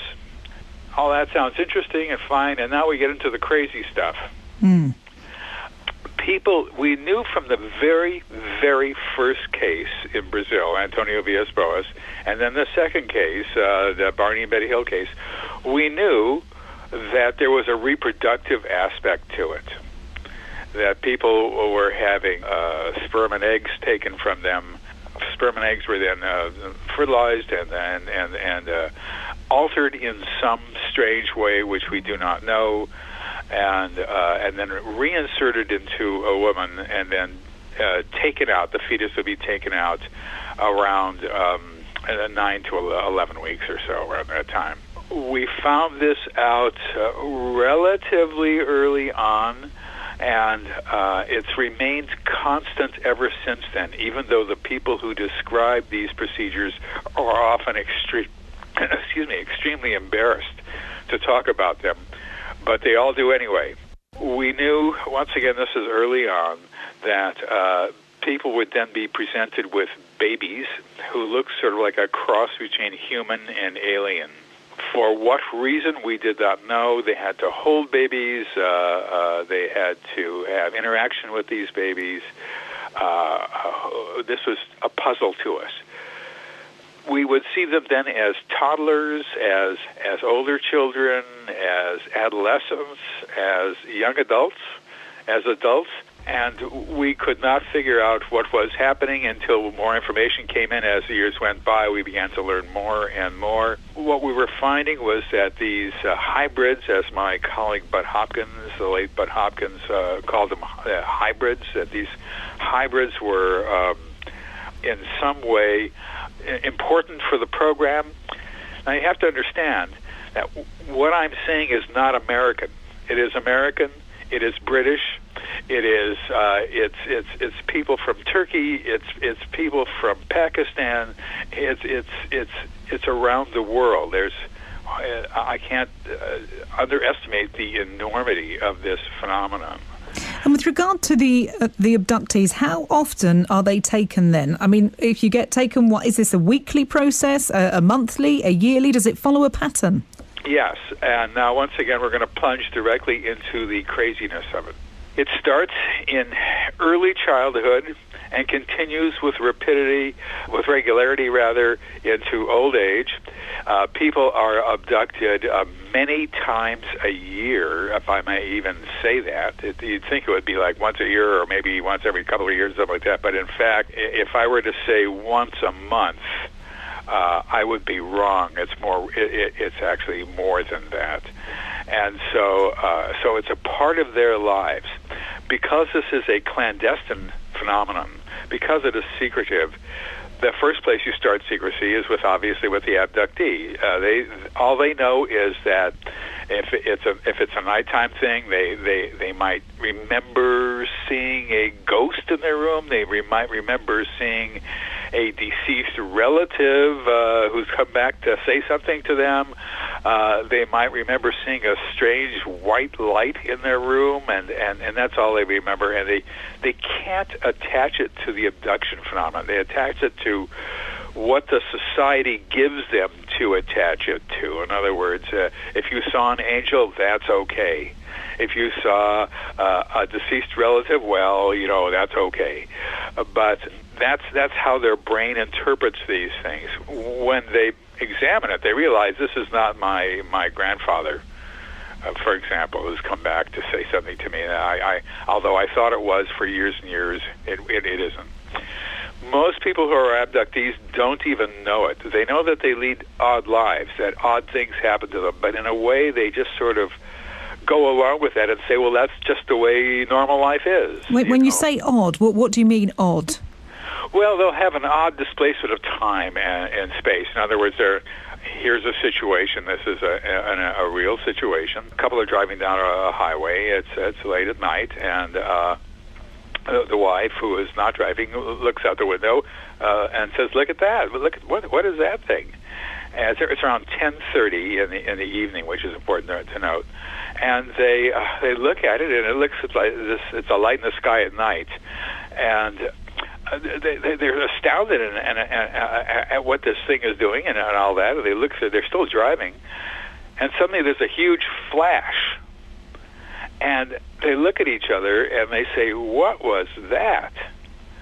And then they realize that it's now 12:30 at night, and they're still in the same place driving.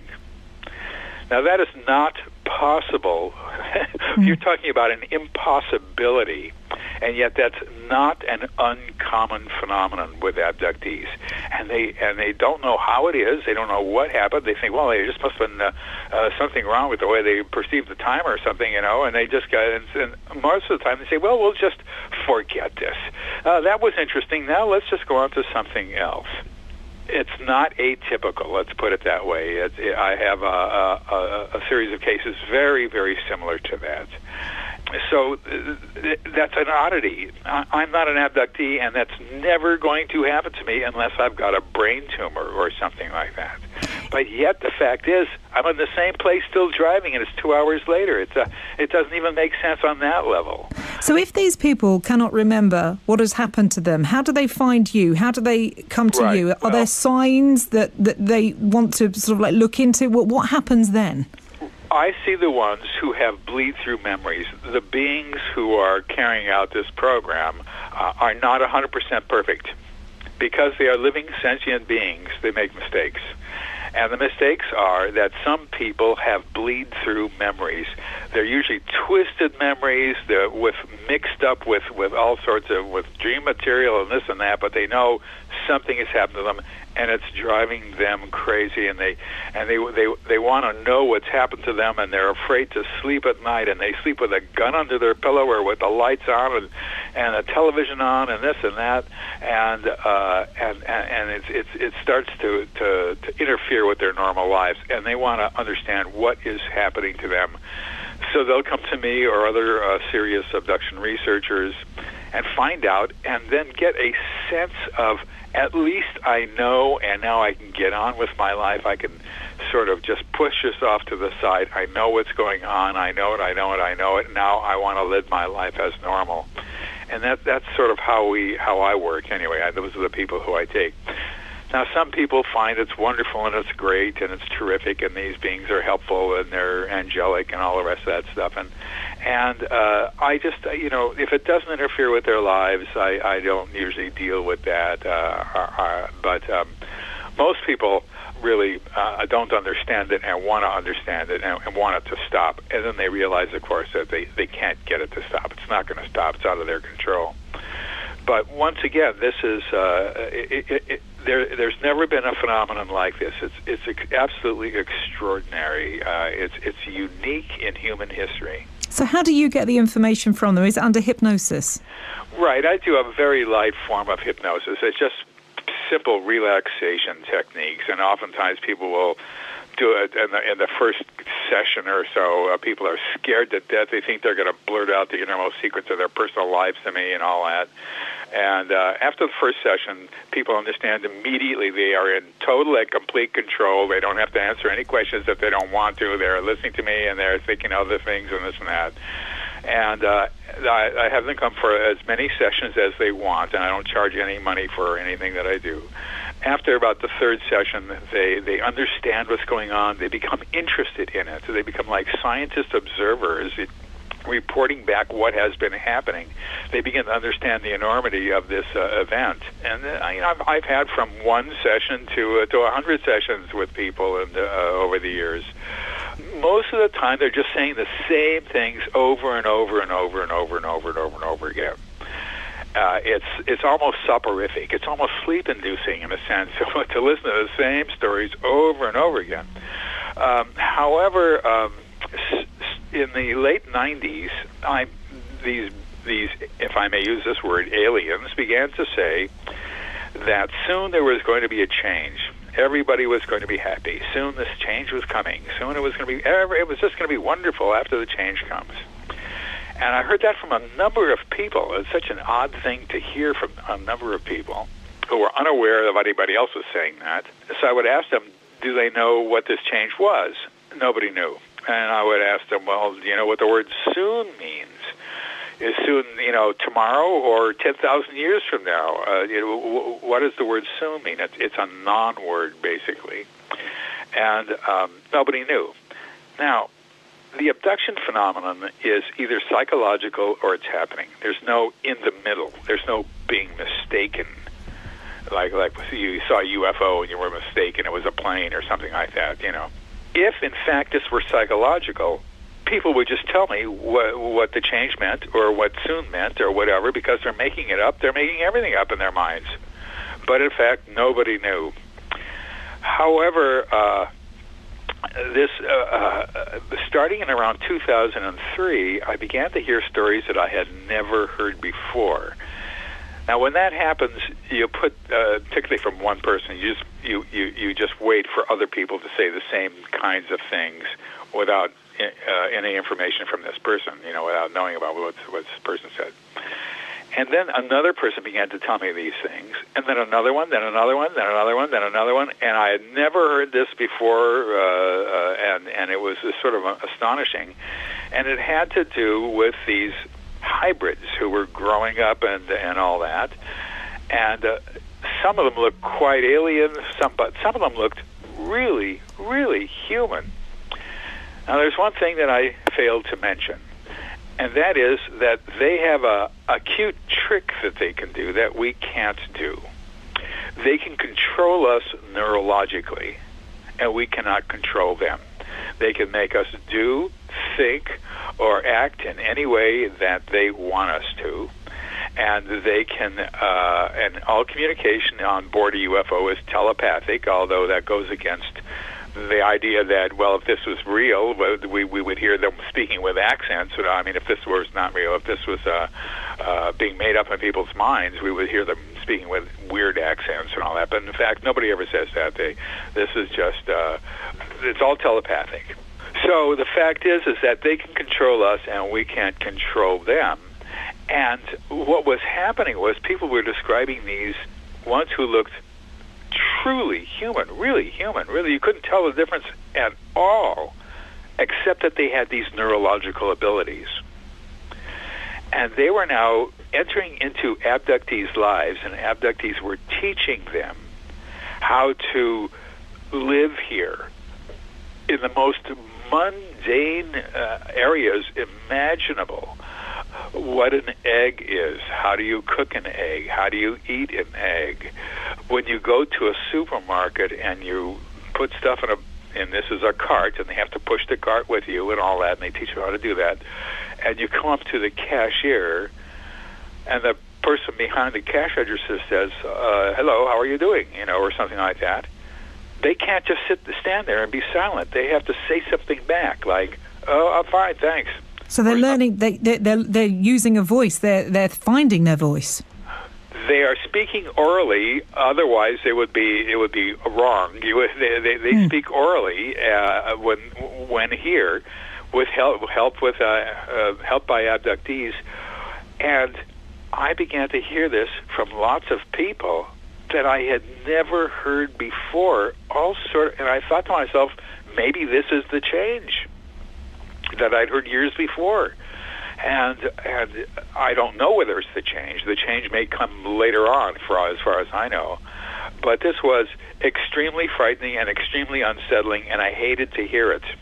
And I don't like listening to it now. It is certainly scary, alarming to hear that. Before we move on, David, can I just ask a quick question? Because you find out what you find out under hypnosis, and you say that the aliens communicate telepathically with the abductees. So when they go back again, if they've come to see you and they've told you their experiences, when they go back and they are there faced with the alien again, can they telepathically know that they have told somebody about their experience? The answer is yes and no. And in most cases, in some cases, some people have said, I'm remembering things and I'm telling it to Dave Jacobs. And the answer has been, that is wrong, that is bad, you're endangering future generations, that's not good, now get up on the table, which is how they do some table procedures. And that would be it. So it never bothered me. But once you get these people who are walking among us, as I hate to say, security then went sky high, I must say. And then there was a tremendous pressure on people not to say what they're saying to me and not to see me. And the security just became ridiculously high. And that's actually going to be the subject of another book that I write if I live long enough. But so they do know, but most of the time they don't know. Most of the time they're not aware of it because it's not even on their horizon. They just don't assume that that's happening, and so the information that they get from abductees on board is not a whole lot. Most abductees nowadays spend their time teaching young children what a dog is or what a goat is. Or things like that, young hybrid children, and it's the oddest phenomenon ever, and once again, it's clandestine, it's secretive, so most people don't even know that they're abductees, and I can't emphasize this enough. This is a global program. This is not an American program. It is a global program. And the amount of energy and resources and time put in by the abductors, the aliens, is absolutely enormous. It's mind-boggling. Can you get people, I mean, once people are aware of what is happening, I mean, this may sound ridiculous, but in every single, in every job, in every walk of life, you've got the rebels, you've got people that will buck against this. Are there people that go up there and refuse to do what is asked of them, or at least try to refuse? Yes, and thank you for asking that. And the key to what you said is try to refuse. And I do have people who say, "No, I'm not going to hold that baby. I'm not going to touch that baby. You can't put that baby in my arms. It's not going to happen. It's not going to happen. No, I'm not going to do that. I'm just not going to do that." And in the end, they wind up doing that. But there's several people I've worked with who their brain chemistry is such they can say no. But they always wind up doing it anyway, and they know it. It makes them feel better to put up a fuss, actually, but because they know they're being used. But basically, I have found no one who has absolutely refused and never done anything. I've not found that. I'm hoping there are people around who can do that, but I have not found that so far. Although I have found people who are close to it, who put up a fuss. Now, we know that they're coming then, or you believe that they're coming. What are they going to do when they get here? What for? Why are they doing this? Don't know. We do not know. And once again, if this were psychological, we'd know. People would just make it up like they've made up everything else. But we do not know what the point is here. I am... Once again, the subject gets nuttier and nuttier as you go along, but I am positing, I am supposing, I am suggesting, without any knowledge, that this might be in some way what I call global acquisition. That because it's a global phenomenon, and in some way it benefits the aliens behind this program, and by living here on the planet, and because they can control us and we can't control them, they are in essence taking it over. If I can't even. If anybody had told me even 10, 15 years ago that I would be saying these things, it would have been beyond my imagination, to tell you the truth. But here I am saying these things, and so we don't. All I can say is that for the aliens in control of this program, it benefits them in some way to have global acquisition of the Earth. As once again, it's embarrassing even to say that, but that's where the evidence leads. Do you find this? I was sat last night reading your book, okay? We've already mentioned the title of your book, Walking Among Us, The Alien Plan to Control Humanity. So I sat there, I'm reading this book, I'm finding this absolutely fascinating. And I say to my sons and I say to my husband, listen, you've got to hear what this man is saying here. And I'm trying to sort of like read bits of your book out. They're not having a bar of it. They're shutting me up. They're looking at me as if I'm absolutely mad. Do you encounter that a lot? Because it must be so frustrating, like just banging your head against a brick wall. You're trying to share this. Nobody wants to listen for whatever reason. I'm used to it now. I started studying UFOs in late '65, early '66 when I was a graduate student. And it just sort of captivated me in a sense, if I may use that word. And I didn't get into the abduction phenomenon until the early 1980s, because I never really thought that there was much there, and it was probably psychological and all that. And when I got introduced to it, and with a UFO researcher named Bud Hopkins here, it took me 4 years to start doing hypnosis. And when I started doing that, I made every mistake a human being can make in my questioning and all that. And once I learned about my mistakes, I settled into it. My sense is that everybody who has a brain has to think this is just not true. It can't be true. It's impossible. So I tolerated it. I mean, obviously, this is the correct way of thinking about this. If you don't know anything about it at all, is to think it's just nuts. It's just crazy. And so your family is right. You're an academic. You're a retired professor of history. You've been saying these kind of things for years. As you just said, I mean, how have your peers and colleagues reacted to this? Not well. The best of them just say that they're confused about what I'm doing. The worst of them say that this is crazy and that you shouldn't be at a university and all that sort of stuff. But as an academic, I've been going where the evidence led me, even though I'm kicking and screaming the whole en route. I don't like this phenomenon. I used to be entranced by it. Oh, UFOs, maybe this is contact with another civilization, and we can learn from them and they can learn from us, and all that sort of popular culture stuff.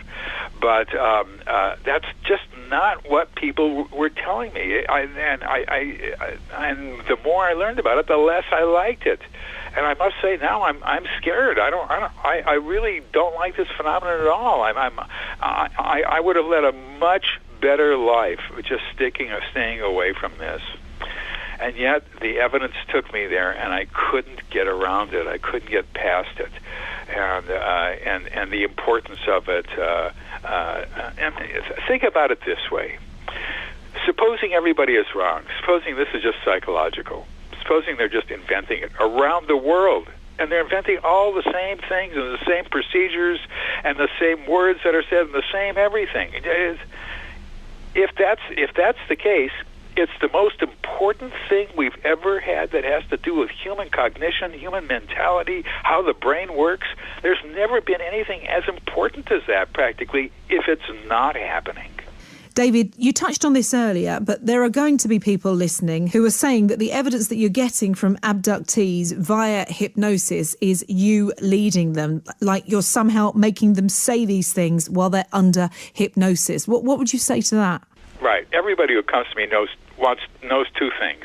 They don't want to be led by some Svengali type character, and they don't want to pick up things in popular culture that they've seen on television or whatever and parrot them back to me as if it happened to them. They're all aware of that. This is common knowledge, and after one hypnosis, after the first hypnosis session, which is usually sort of a throwaway session just to get them used to it, they realize right away that they're in total and complete control, that they can answer questions if they want to, or they don't have to answer questions. They leave things out because it's too embarrassing for them to say, even though they're remembering it, because they don't want to say it. They are, after the first session, they never think about hypnosis again. It's just simple. It's the stupidest darn thing that there is. It's just words. Sometimes they'll bring their husband or their wife, will sit in a chair right next to them, and I'll do this hypnosis induction, and the person sitting in the chair is just listening to the whole thing and is totally and completely unaffected. They're 5 feet away, and the person laying on my little daybed in my office room, they're in, quote, a trance, but actually they're not in a trance. They're just relaxed. And I'm starting to ask pertinent questions that have not been asked before of them, that they haven't even thought of, and they begin to remember these events. And it gets a little bit easier in the second session, easier in the third session. By the fourth session, they're aware of what they're doing. They're doing it chronologically and logically. They're not skipping around like they do oftentimes in the first session. There's a whole little world of how to ask questions about this phenomenon, and the more logical and conservative you are, the better off you are. But they know that, and I know that. That's the last thing I want to do, is lead them in some way, is put something in their mind. I'm not interested in that. I don't want that. And another thing, David, when abductees are taken, they are physically missing? Police have been called. Search parties have been sent out. Children hunt for their parents. Parents hunt for their children, and so forth. Have you ever set up surveillance equipment to try and film them being taken? Yeah, I've tried. That was the first thing I thought of back in 1986 and 87 when I first started doing this. I put up a video. Now, this is pre-digital age. I put up a video camera in a person's bedroom, and she, with videotapes that ran for 8 hours, and she would look through the tapes. The idea was she would look through the tapes and send me whatever she thought was appropriate. I didn't want to be peering into her private life or anything like that. So what we got was she would turn the video on and the VHS tape recorder on, and then in the middle of the night she'd get up and she'd walk out of the room, followed by an abduction. Not even remember that. And then she would say to herself, well, nothing is going to happen. I just won't turn it on tonight, followed by an abduction. And then she said to herself, I think I'd rather just sleep on the couch in the living room tonight rather than in the bed. So she would do that, followed by an abduction. And I did that with a number of people. I got some interesting things. One person there was a huge flash, a white flash in her bedroom, which woke her up. She got up and then she went back to sleep, and I don't know exactly what happened after that, but the flash is on. I've got videos of people walking up to the tape recorder in the middle of the night and turning it off. So I tried.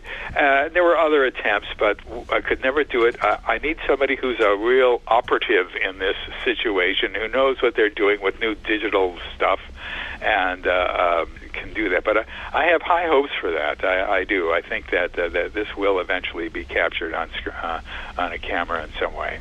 And what about with an object? Like my phone, for example, I could put a tracker thing on it so that if I lose it, I could find it again. Could people not be fitted with something like that? And if they disappeared off the face of the earth, then you wouldn't be able to track them. It was obvious they've gone somewhere, or is that... Right, yes. And what you're looking for standard abductions is altitude. An altimeter sewed somewhere into their clothes would tell them, I was in bed, or let's just say I was driving, or I was in the backyard, or whatever I was in the garden, and suddenly my altimeter went crazy and said that I was 10,000 feet in the air, or whatever, 30,000 feet, and that would be good too. That's important to do. And one time, I found an ad for a radiation badge. The badge would measure the amount of radiation in your area, and if you were a nurse or a doctor or something, it would also measure radiation in the hospital and show you the difference between the two.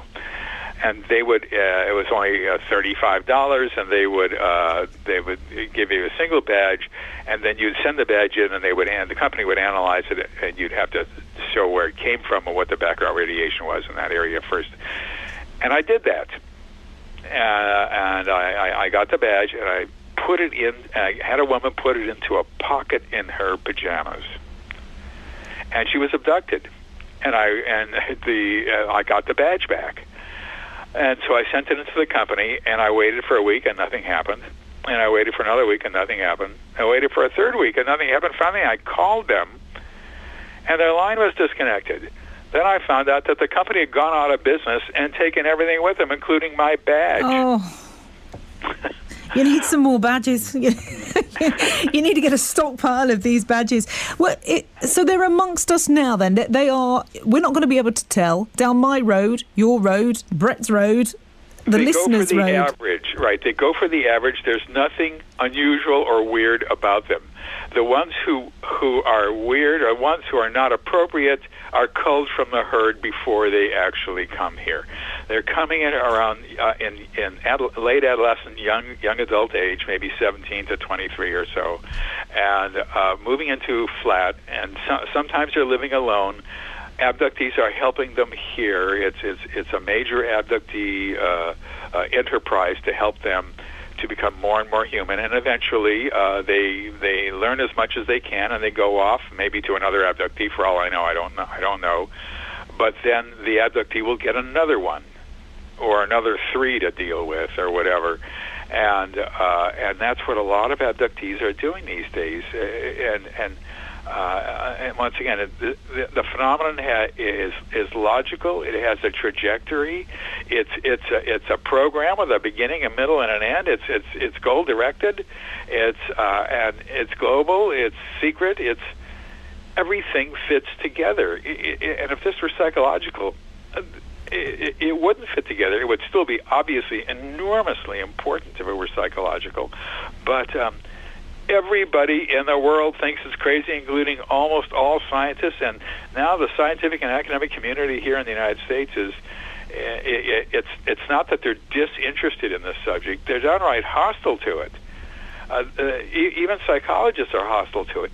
Even though I have worked with, as I said at the very beginning, psychiatrists and psychologists and therapists who understand what is happening to them, and they would know immediately if this was just something that was coming out of their own brains. They would understand that, but that is not the case. And but the academic community is there's another problem here. What hope is there for people, for us then? If nobody wants to believe it, if nobody can accept this, what will happen to us? The word hope just is not in my vocabulary. As long as people stick their heads in the sand, and as long as the way I think it has to work out, and I may be wrong about this is just my own fantasies. Back around 1941, Albert Einstein and a group of other major, big-time 20th century scientists wrote a letter to President Roosevelt saying that they can build an atomic bomb.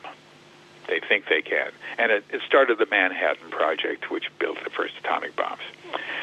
I think you're going to have a group of important scientists, maybe worldwide important scientists, who would write a letter to the President of the United States or to whoever is in charge, to the Prime Minister, whatever, and say, this is a subject I think we need to take a closer look at. I think that would set the ball in motion. I think that's what's needed. And right now, scientists are not interested whatsoever in this. And as I said, they're hostile to this subject. I've never seen such hostility in the entire history of the UFO phenomenon. And I wrote my doctoral dissertation on the history of the UFO phenomenon, the public history of it, how the Air Force and how the government had dealt with it from 1896 to 1973. And even in those days, scientists had a passing interest in it. But now, nothing. It's just awful. The situation has taken a turn for the worse, even though the situation is getting more critical as we move along. Well, if we don't seem to be getting help from anybody on this earth, could help come from, I mean, as unusual as this seems, and we're talking about it now and people will be scratching their heads thinking, the majority of them, what are they talking about here? Could help come from somewhere else? We're talking about these aliens. Are there other aliens that perhaps could have our back, so to speak? There used to be an argument that we were alone in the universe, called the rare earth argument. I won't go into it. It was a stupid argument, but it had to do with how Earth was so unique in so many different ways. It fostered life, intelligent life. Therefore, there can't be intelligent life, technologically advanced life anywhere else. But everything we found in the last 20, 25 years that has to do with life in outer space suggests that there is life there, the Goldilocks planets, finding liquid water on Mars and this and that. So nobody says that anymore. Now, if there's one other civilization, let's just say the ones who are doing abducting, that's here, you cannot make an argument for two. Once you say there's just us and these abducting aliens, once you say that, you've opened up the door to there's 2 million, there's 2 billion as far as we know. And they would, if they had technology at all, they would have to be extremely, extremely advanced. I can't emphasize that enough, because our technology just began. We just started our technology. Even if you go back to 5,000 years in cosmic time and geologic time, that is nothing. It's zero time practically. So if these beings have advanced technology, it's got to be extremely advanced. And what we sort of expected to see advanced technology when we began to look at this, but we did not understand the advancement in neurology and the ability to control people neurologically. That came out of nowhere. That was like just a stunner.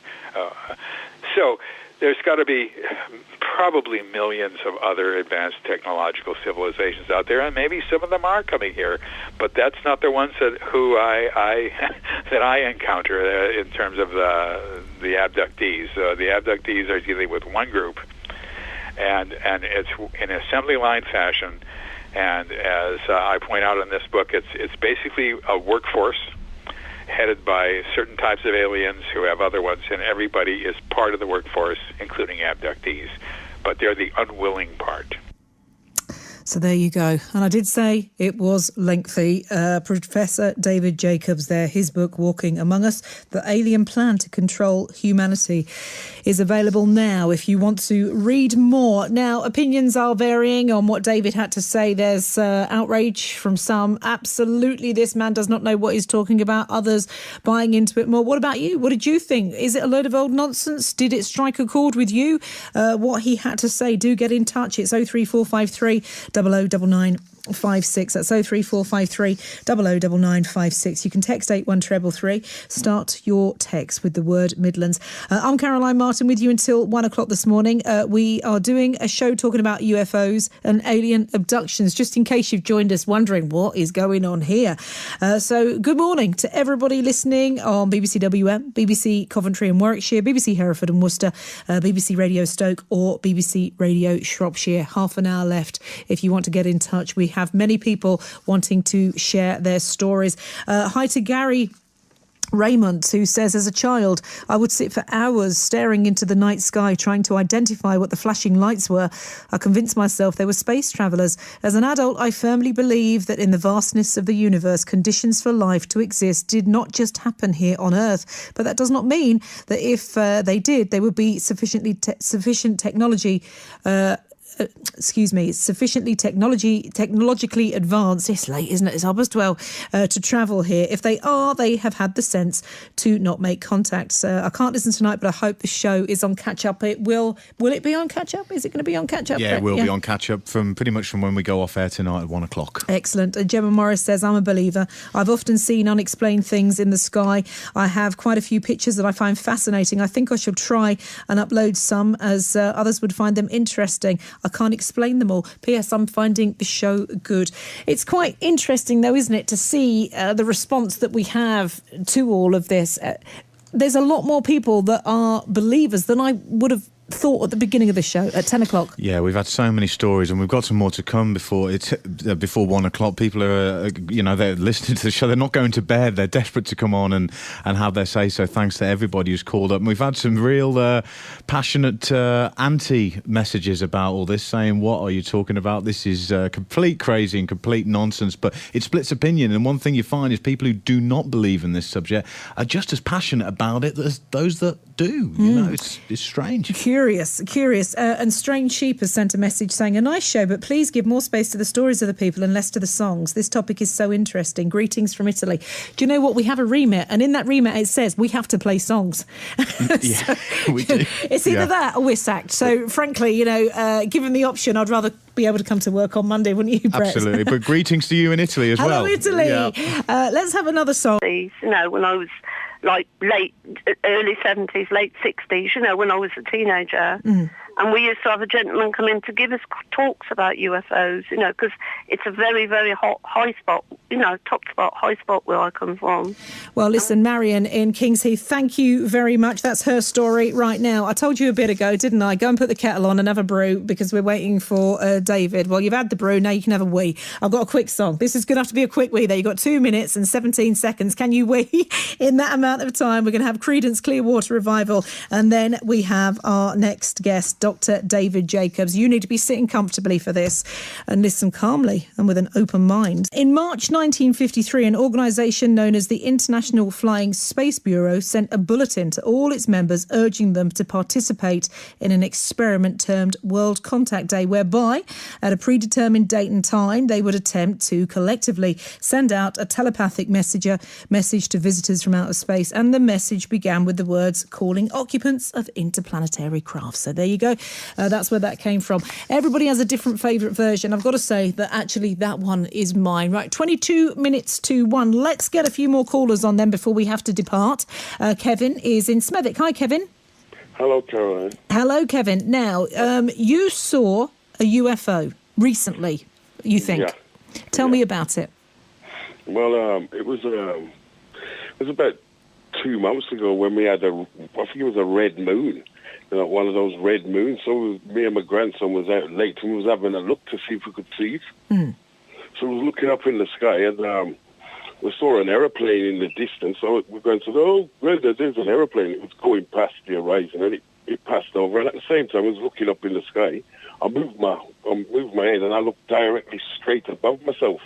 And I said to my grandson, I said, look straight ahead. And we both looked at it at the same time. And it was like a little circle and it was spinning. It would be as high up as an aeroplane. And it was spinning. It was completely spinning around, but there wasn't no flashing lights. The lights was fixed on it. And it was going around. And then within no time, it just took off. It just went, whoa, bing, it just went. I went, whoa, and my grandson ran inside, and I went behind him, and he just sat there staring at the floor, and I said, did you see what I just saw, son? And he went, yes, Granddad, and he was scared, man, and I felt quite frightened myself at the same time. I felt shocked, but I didn't want to say anything to anybody because, it's the same thing where you ain't seen nothing, you're stupid, you're mental, or whatever, but I've always believed that there was UFOs anyway. I couldn't believe that we could possibly be here on our own. Why in such a massive universe we're the only ones here?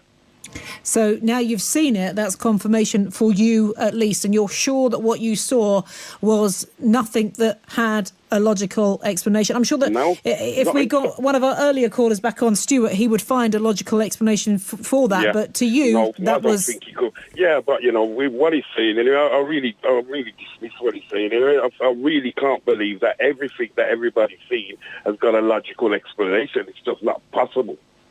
Well, it just looks so real to the both of us, and I'm glad that he was there to witness it with me. Yeah, well, this is it. The fact that you had somebody else there with you is always a good thing when it comes to the retelling of these stories, because often we've heard from people that got no evidence, there's no photographs, it's just there imprinted in their minds what they believe they saw. Listen, fascinating. Kevin in Smethwick, thank you very much indeed. Ethan is in Oldbury. He is reacting to David Jacobs, who says, your guest David is talking rubbish rubbish. He has no evidence. He is just talking lots and lots of rubbish. What a liar. And he is just trying to scare everyone, and people who believe in him must be on something. Thank you, Ethan. Well, as convinced as you are in that thought, I'm sure that David is convinced that what he is saying is the truth. But that's the thing, isn't it? Everybody has their own thoughts on this. Rosemary is in Church Stretton. Hello, Rosemary. Hello. Hello, Rosemary. Nice to talk to you. Nice to hear you. What have you seen, Rosemary? It would probably be about August, and it was just beginning to get dark, or the light was fading. At about 10:30, or 10:15, a few years ago, this is. I live the other side of Church Stretton, near to the Wenlock Edge. Right. As I walked down my field, I'd been doing the horses, as I walked back down the field, there was this, it looked like a minibus, but it had no front. It was just straight down at both ends.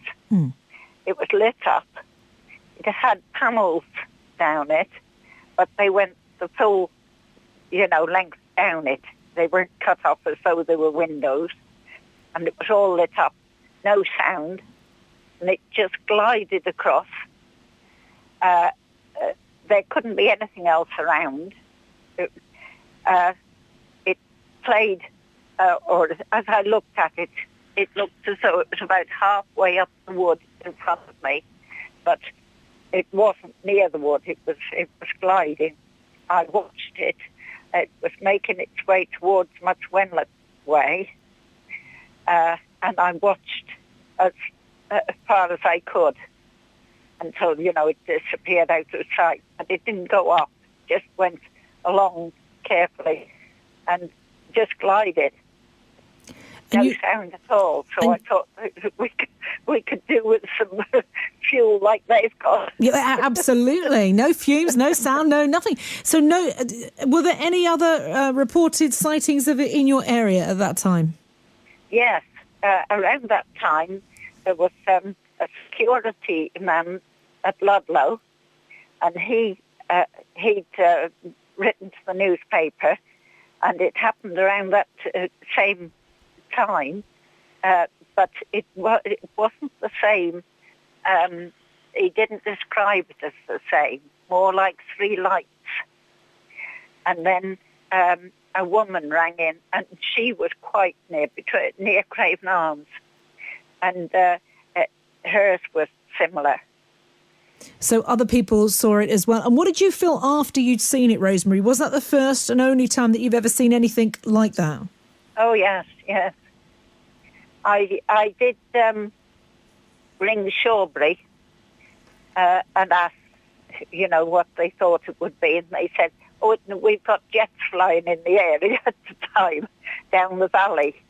And I thought, no jet goes that quietly, not down this valley. And do you ever, you've never seen it since?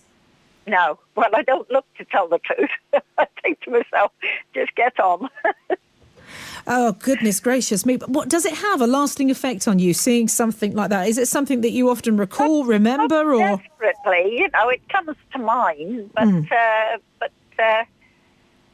I'm not the type to be bothered, really. My grandson was very worried that they'd take me away.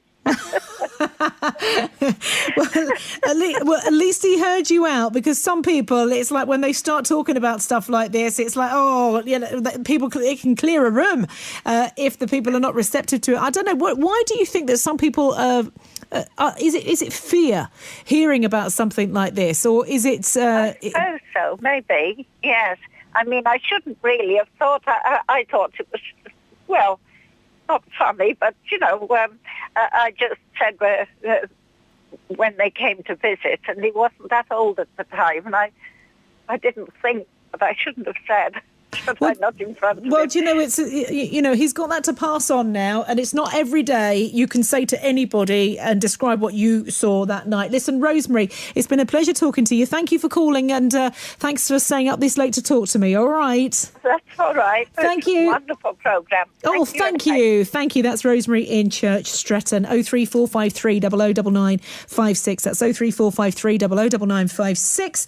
And you can text as well, 81333. Just start your text with the word Midlands, just to make sure that I get it. Marguerite is in Chester. Good morning. It is now, isn't it, Marguerite? Good morning, yes. Well, what have you seen? Well, I would love to know what it is. I'm very sceptical, but I did see something.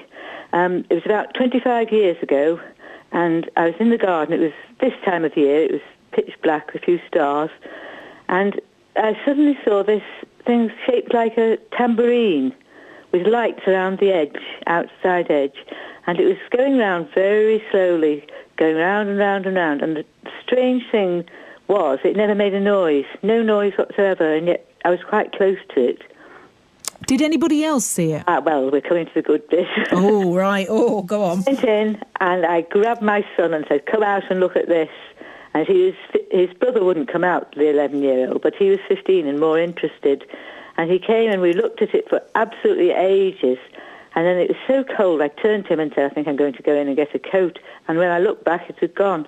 Oh. It just went just like that. Now, I don't believe in fairies, but I would love to know what it was, because I can't think of any rational explanation. Well, at least you're searching for one. And that, that's the thing. You're open to something else that it could have been, because I think that people that see something, even if it's explained to them, actually, it could have been this or it could have been that. Sometimes it is true what Stuart was saying earlier. They don't want to hear that. But in your case, you're looking for the explanations. Yes, I've never found it, though. Never. And have you Googled to see if anybody has seen anything similar? No, I haven't, to be honest. Try that, Marguerite. Google it and, put in what because basically you can put in any old thing there. Just describe what you saw and then see if anything comes back, because it could be that somebody else has seen something similar to you. Then you'll know you're not alone. So I'm just so glad that my son saw it. Well, yeah, at least he saw it too. But it will be interesting to see if anybody else, whether it's been across the country, whether it's in your area, if it's because we've had cigar-shaped things, we've had crafts that were apparently the size of football pitches, size of football pitches, but no tambourine-shaped one yet. So listen, that's a new one, which is good, especially as we're about to go. But thank you, Marguerite. Thanks for calling the show. Take care now. We've had a text in. Now, this text says, there are aliens and alien hybrids living amongst us. Some cohabit peacefully, others should not be here. I've encountered 2 undesirables, and the last one especially was terrifying. They try to control you. They don't speak, but you can feel your free will draining away. They stand silently staring.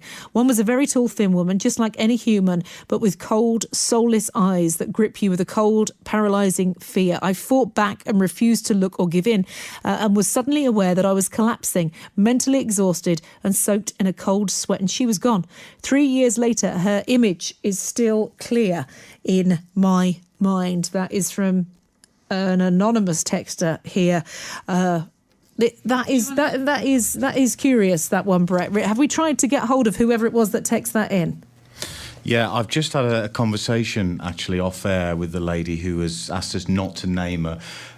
She's listened to the entire show tonight, found it fascinating. She said what you've just read out in that text, she's never told anyone before. And she just wanted to say thank you, because when she hears shows like this, it means that she's not the only one. And it's just struck a chord with her. And, I mean, text is what it is, isn't it? But she was adamant. She said she'd love, any other circumstances, she'd love to talk to you on air, but not with this one. But please just read the text out anonymously, which we've done.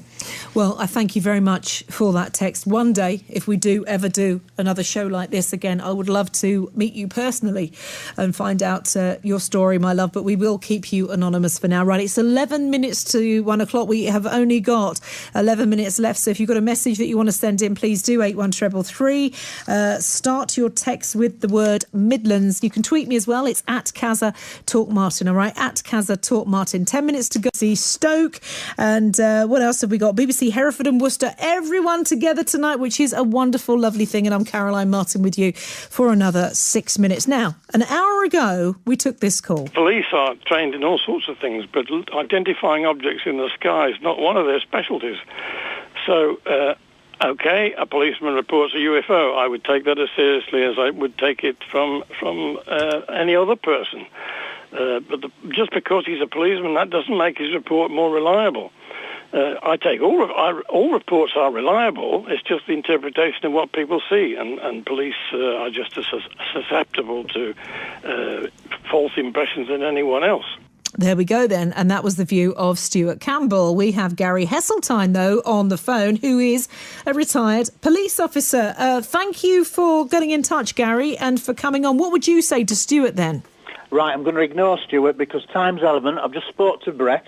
You've got 3 minutes to hear one of the best cases in the world. It's not a police officer, it's a pilot called Colonel Oscar Santamaria. I met him 2 years ago at the citizens' hearings in Washington, D.C. This guy's evidence would stand up in a court of law. He's a fighter pilot. On the 11th of April, 1980, at 7:15 in the morning, daytime, he took off in his Sukhoi 22 jet aircraft. And this was after pilots and the ground crew saw an object hovering near an airfield that he was based.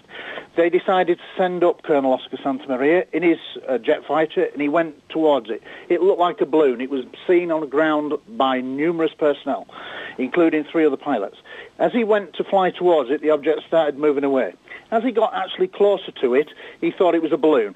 He was told and ordered to fire his machine guns at it to destroy it because it was in restricted airspace. This is all a matter of public record, and this guy's been on video and would stand up in a court of law. Right, so basically as he approaches it, he fires 64 rounds of his 64mm shells at it, thinking it's just going to blow up. It looks like a balloon. However, it was absorbed. It didn't affect it at all. Then the object started moving away. He then starts chasing. The object then does a vertical high-speed manoeuvre, which means he has to go into a high-speed chase after it. And cutting a long story short, he makes 4 repeated runs to try to shoot and down this object. The bullets don't affect it, and each time he's about to fire, the object does a straight vertical jump. It was one of the best recorded cases ever, and this guy is absolutely, I heard it firsthand. He gave his evidence in front of former senator and 5 former congressmen and women. It was outstanding. The jaws were on the floor. This was an outstanding case. His guns were checked that, yes, he had fired 64 rounds. The object was... He described the object as manoeuvring like nothing ever seen before. He was well aware. He had thousands of hours at the time. He was one of Peru's top pilots. Now, this is a case that defies explanation. Putting it in perspective, of all the cases in the world, only 3% stand up to scrutiny. And it's those 3% that you should be focusing on, that the media should focus on. And this is one of these cases that defies explanation after investigation. And it was all confirmed. Everything. All the audio cockpit transmissions were recorded and everything. Everybody went on record to say, yes, we saw it ground visual. It was not on radar, funnily enough. So even on the ground, the radar operator says we can see it with binoculars, we're looking at it, but it's not on radar. So radar does not have to be a factor.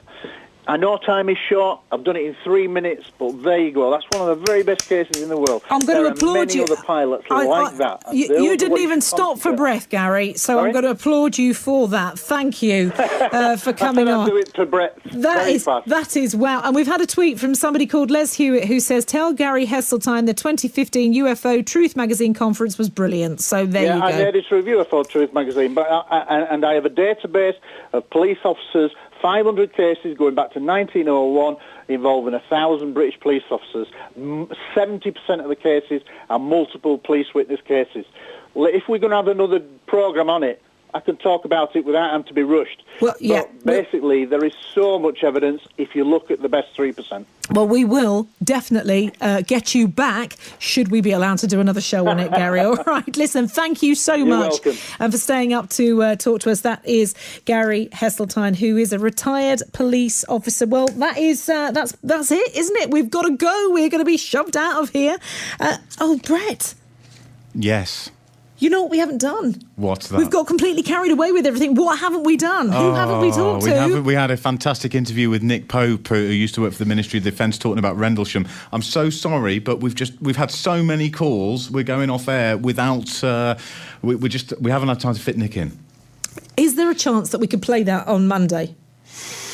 I think we could put it on your show on BBC WM on Monday. OK, well, I'm Caroline Martin. I do a lunchtime show on BBC WM on Monday. If you want to catch, because you're interested in all of this, if you want to catch the Nick Pope interview, then please feel free to join us from midday, and we will play you that interview with good luck and a fair wind, because we haven't asked permission yet, but fingers crossed we will try. Listen, I just want to say thank you, everybody that has taken part tonight in this show. It has been absolutely fascinating. So wherever you are in Birmingham, the Black Country, Coventry, Warwickshire, Hereford and Worcester, Stoke or Shropshire, thank you, because I've been fascinated. This 3 hours has flown by.